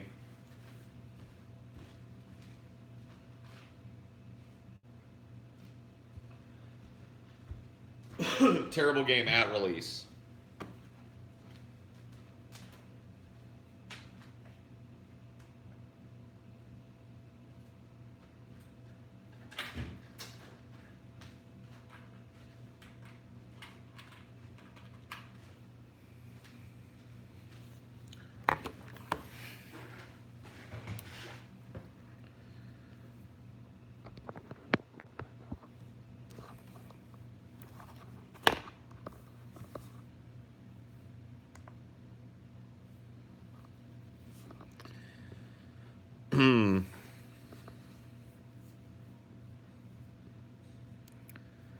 Dial-up internet was not even available where I lived when D1 and D2 came out. I just played the single player.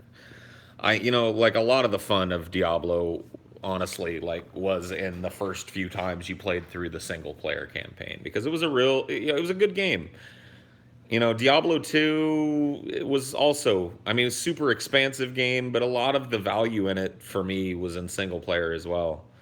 I liked the only Diablo that I felt that multiplayer was real necessary in was one, because that element added so much to the game, and it's so much of the reason why it's one of my favorite games of all time, if not my favorite game of all time. Probably is my favorite. That menace when somebody would join your game, not knowing if they're friend or foe, that little showdown that would always happen when they found you, you know, like, and you'd be like, all right, what is he going to do? And then, you know, they'd show you they're friendly by going on to kill monsters or whatever, but you're still got to be wary because they could just be lulling you into a false sense of security.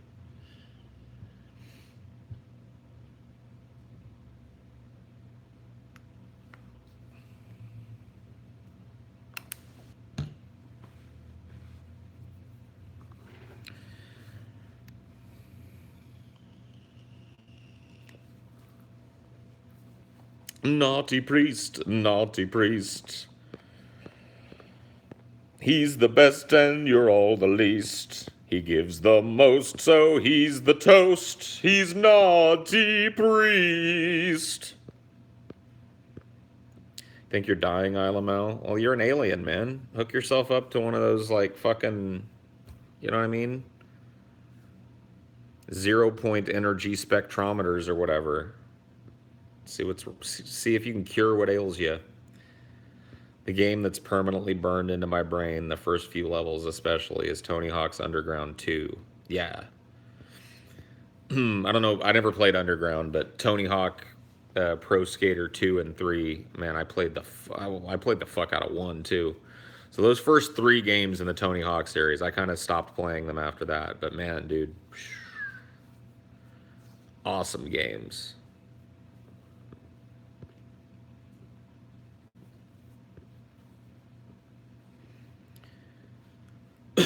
Yeah.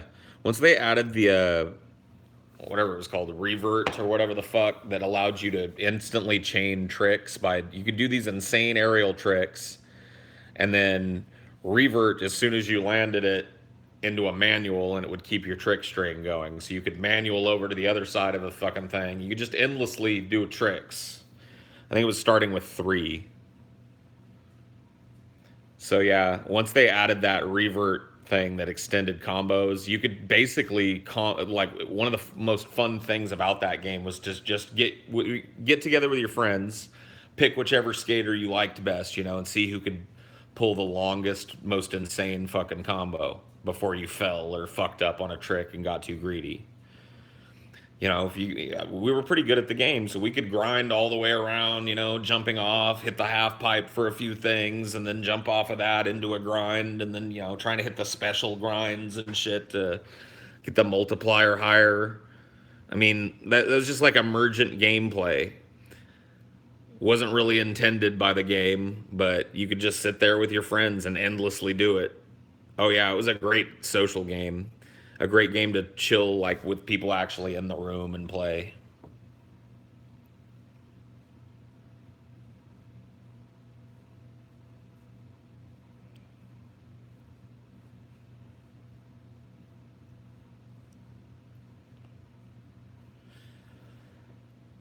I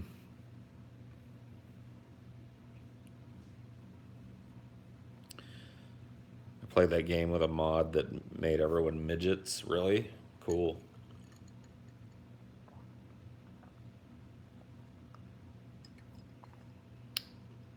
No, never played Jackass.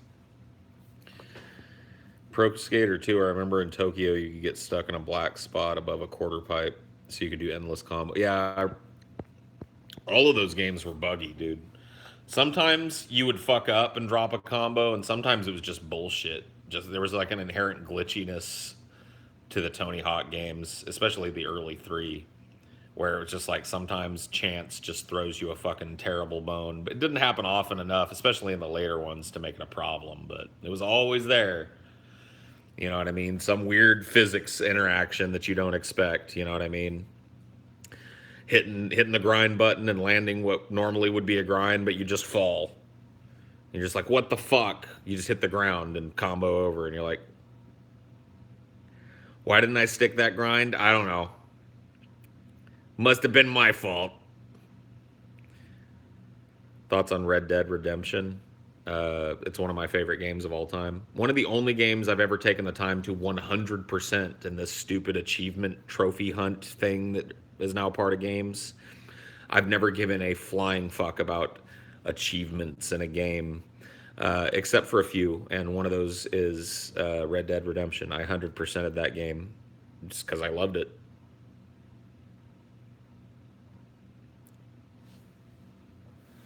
It's one of the best thing about the Tony Hawk games, though, launching yourself in the air at 300 miles per hour because you jumped off the right thing.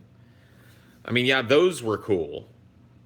Like sometimes the weird physics interactions could favor you, but most of the time it was just like, you hit the you hit the edge, and you want to grind out because you're done with your combo, and it doesn't happen, and you end up just falling. Or you end up rotating forward and landing instead of fucking grinding the lip of the fucking, you know what I mean? I just remember little things that would happen. Everybody agreed that it was bullshit, but it wasn't often enough that it ruined the game. Just a little element of randomness thrown in. Did you know there's a prequel to Red Dead Redemption? Yeah, Red Dead Revolver. Yeah, I played it. It's not that great of a game.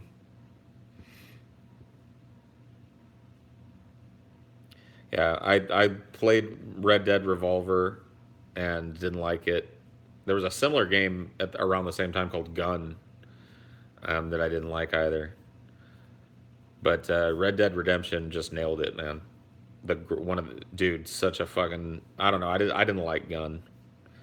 I didn't have any fun with it, but yeah, it's one of those cult games that's gained a lot of followers as time has gone on. It's sweetened with time. Maybe if I went back and played it, I'd appreciate it more. But I just remember like, dude, I would still play. I should get it. I used to own it, but not anymore. So I'd have to buy it again. But I'm pretty sure you can get it on the PS4. Just get the total pack or whatever the fuck. Because yeah, I'd play through Red Dead again for sure. I just think it sucks that there's no PC release, you know, because I'd just get it on Steam if that was the case.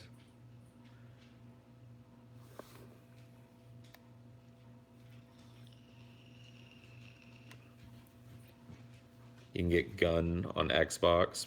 I don't have an Xbox. I've got a PS4. Do you remember Vagrant Story for the PS1? Kind of.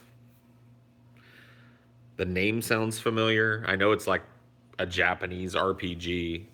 Was it one where you had like to go around and recruit all kinds of different weird characters and shit? Or am I thinking of another game?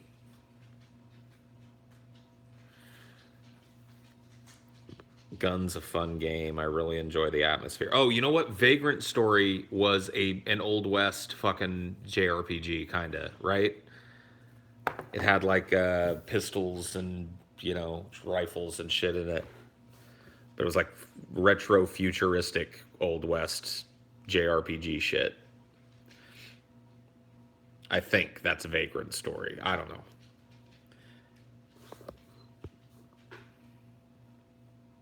I got Red Dead for the Xbox One X.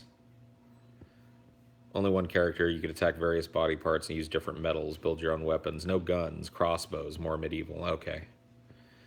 All right. Yeah, it doesn't sound familiar then. I'm thinking of some other fucking game.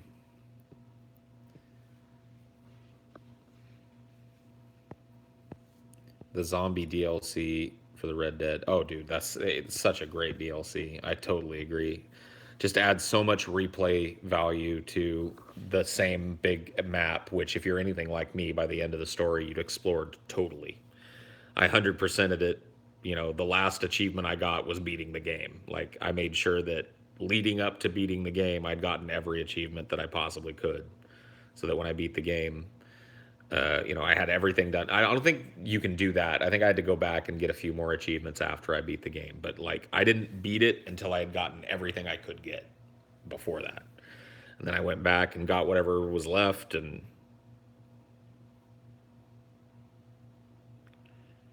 ever played any of the Witcher games? Man, I really want to like The Witcher. I like the setting.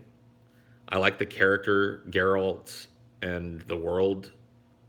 But man, I fucking hate those games. As a game, well, here's the thing. I've only played The Witcher 1.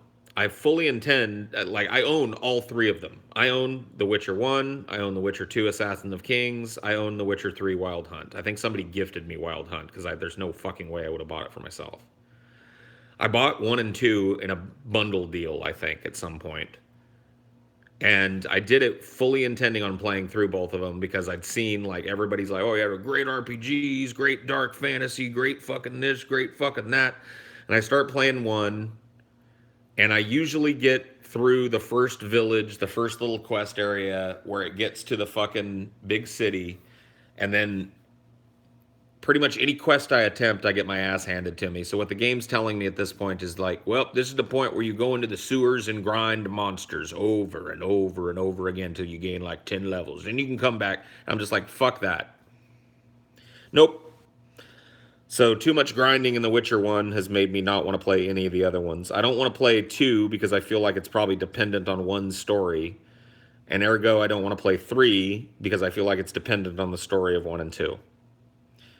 So I have 3 Witcher games in my Steam library, only one of which I've ever installed and played.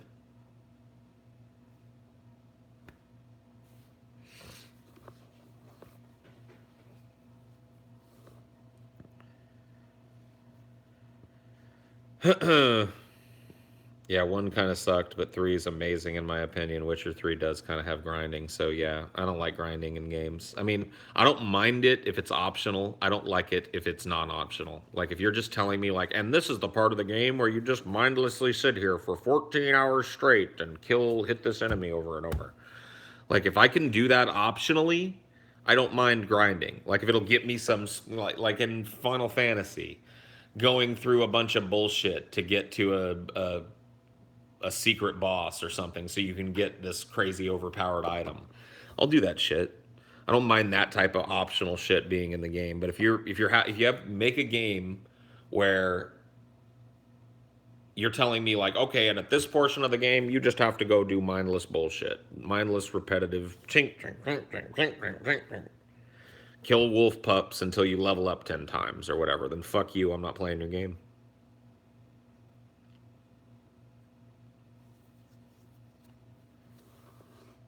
I haven't had to do any grinding in 3. Some bosses you just have to avoid for a bit. Well, that's different. I mean, there's all kinds of examples of that in Final Fantasy. You know what I mean? You'll be on the overworld and you see this giant floating ball of death, and you'll save and go attack it, and it just annihilates you with one spell, and you're like, okay, I'm not supposed to be here yet. I'll come back here in 30 or 40 levels and see what happens.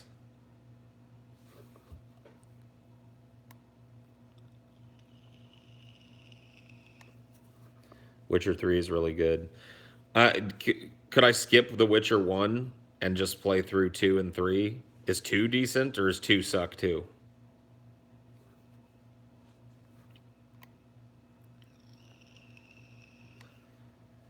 All right, well, maybe I'll stream some Witcher or some shit at some point. And if I like it enough, I'll continue to play it. And if not,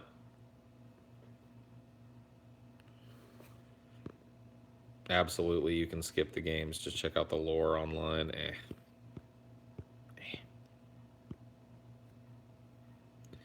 2 is good for the story, but kind of linear, and 3 doesn't require playing the others. Okay, well, maybe I'll just play 3.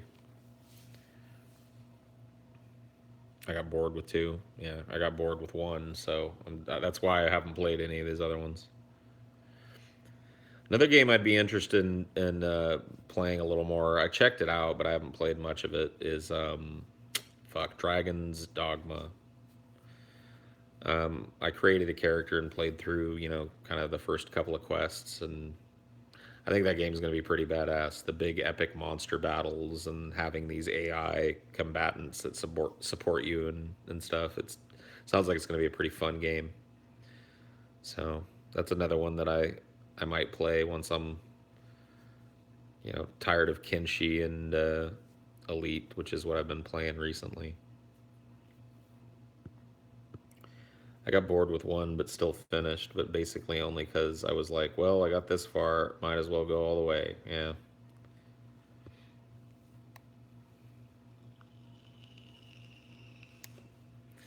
I don't know, the storyline shit in Dragon's Dogma, it's one of those open world fantasy games, I can tell.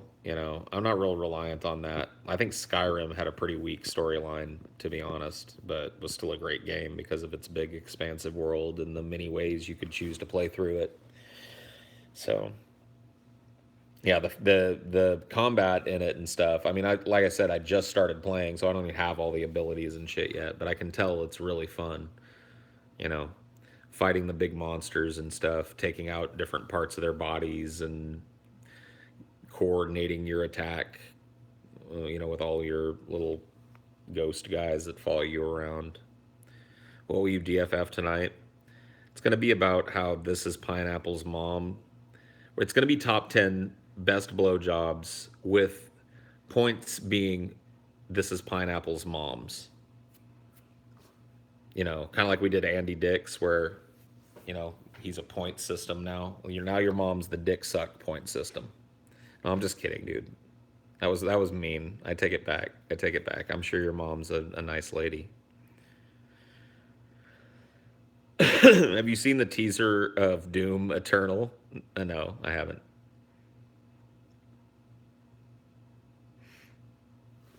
It's okay. It was funny. All right, man. Thanks for being a good sport. Tell your mom I said thanks for being a good sport too. Cocksucking skill 300%. Yeah.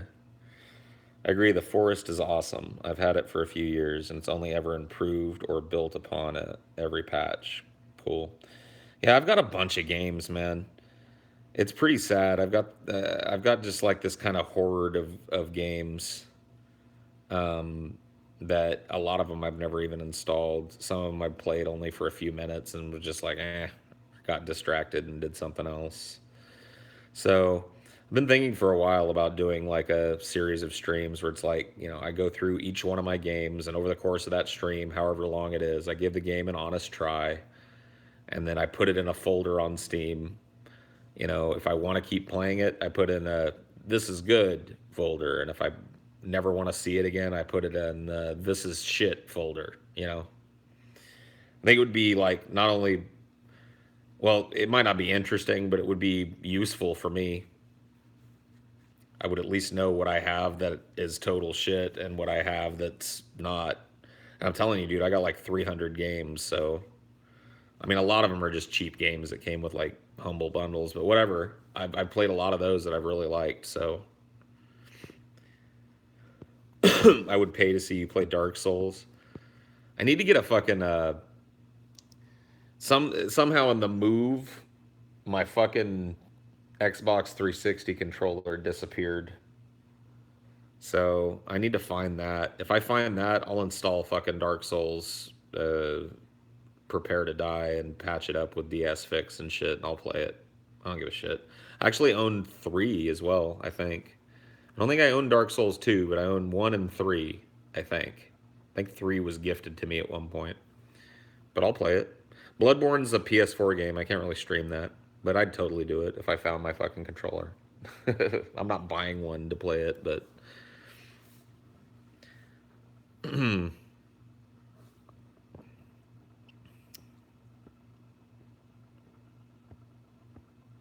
How's serious Sam 3 BFE? If you're into some... Yeah, I have it. I own it. So yeah, I'm thinking more and more about maybe going through my list. And maybe doing it alphabetically, or maybe using one of those Steam programs, Steam Roulette or whatever the fuck, that'll randomize your list of games. And just doing that until I've played all the games.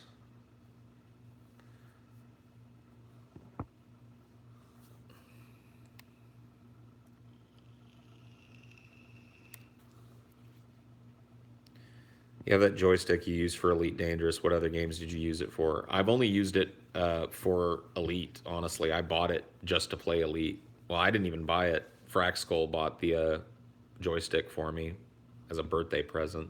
So, but yeah, it was just for Elite. But I have games that I could use it in. Planet Side 2, I could use it in. I could be pretty badass in the air at Planet Side 2. Because the controls, keyboard and mouse controlling the planes in Planet Side 2, which I really like, by the way. It's a game that I'd like to stream and play with you guys someday. But the controls, the keyboard and mouse controls in the air are just like so unintuitive. But if I had had my stick all mapped out and shit, it'd be good in the air. It'd be badass in the air.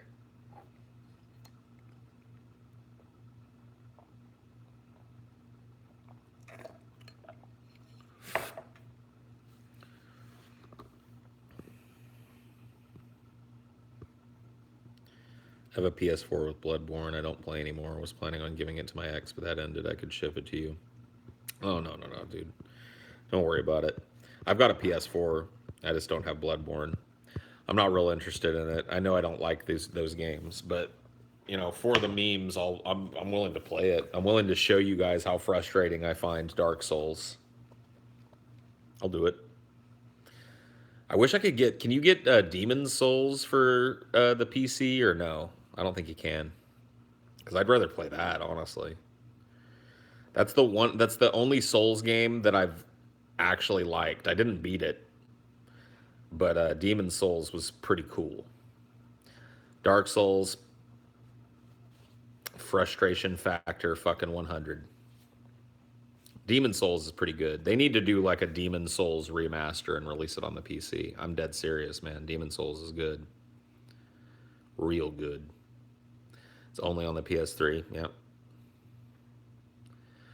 Yeah, no, I have Dark Souls. I own Dark Souls 1, Prepare to Die, and fucking I'm not getting Dark Souls remastered. I'm not a retard.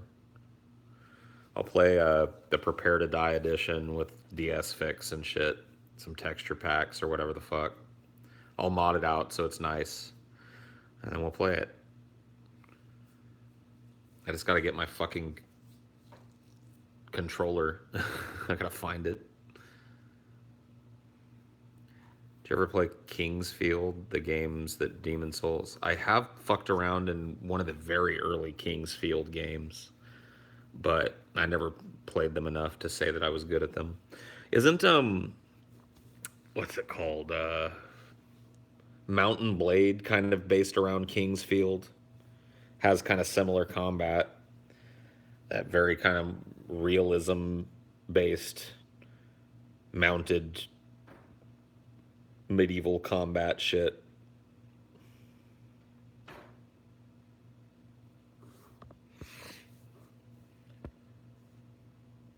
You didn't retract your message quick enough, Pink Panther.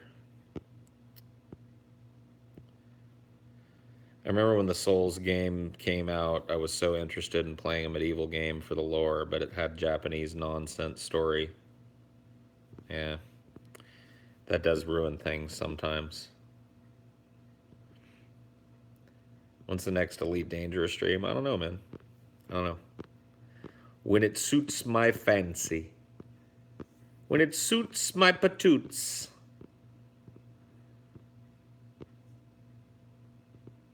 Remastered is only $20 if you have.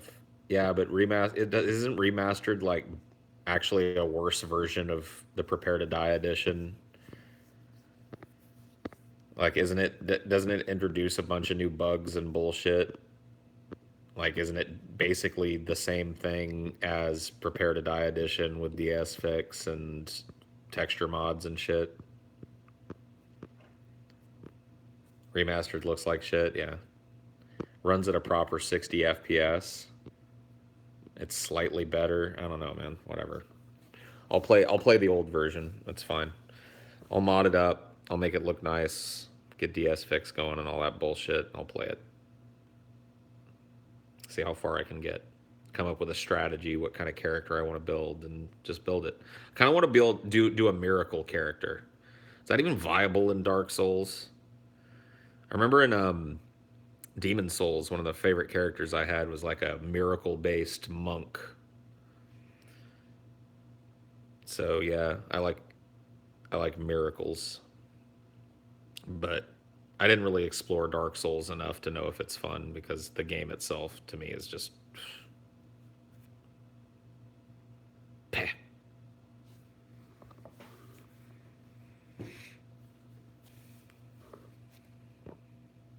Have you ever seen a show called The Max that aired on MTV Oddities? Yep.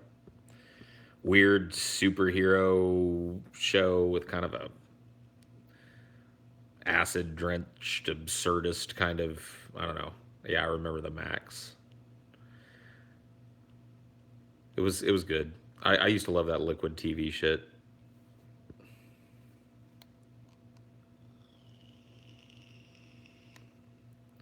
Blaster Master, dude, that's a game right there. Blaster Master, dude, oof. Man, I gotta emulate that. Maybe I'll stream Blaster Master one night because I fucking loved that game back in the day. I don't know if I'd still love it now, but when I was a kid, I was obsessed with Blaster Master, man. I wanted to be that kid in that weird little tank and vehicle.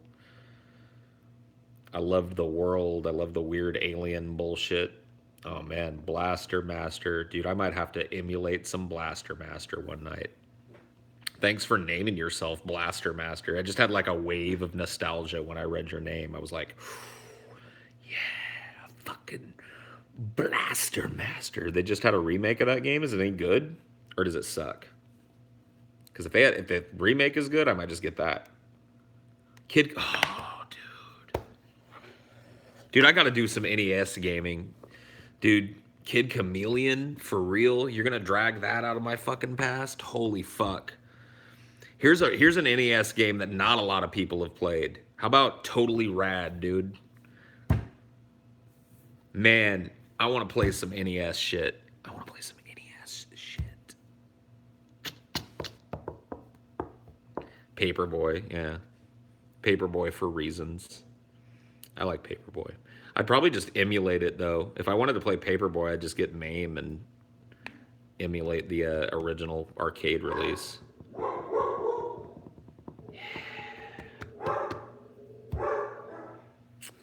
Dude, Kid Chameleon though, man.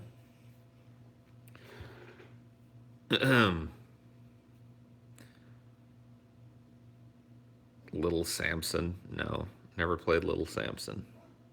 Sal, shut up. Don't be barking, man. My dogs just stopped what they were doing when that doggo barked. I'm sure they did.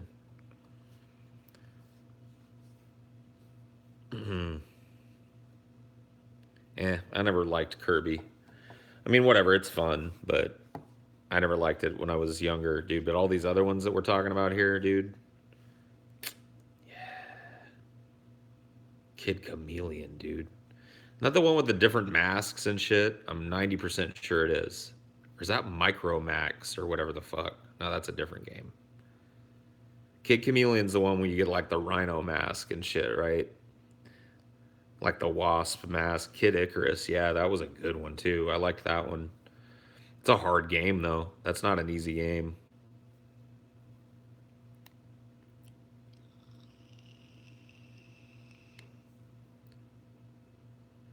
This is another reason why I gotta get my fucking controller, because I need a D-pad and buttons and shit to play these. Narc, yep.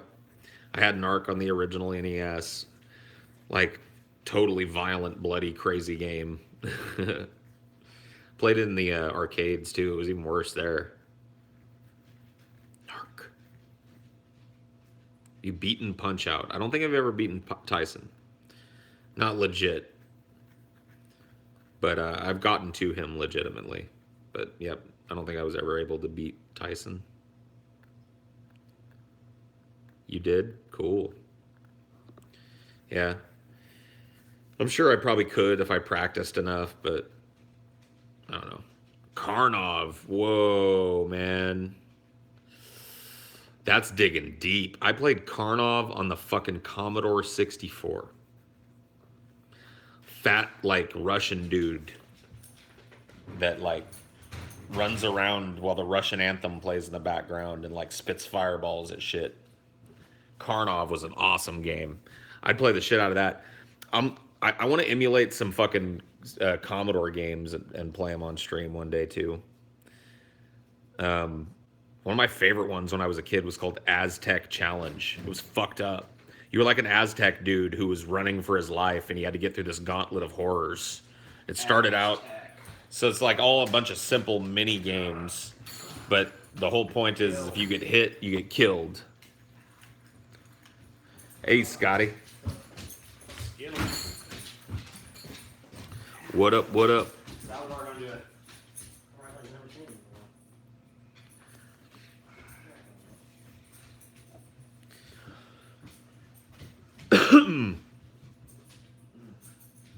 All right. I shall see you all later.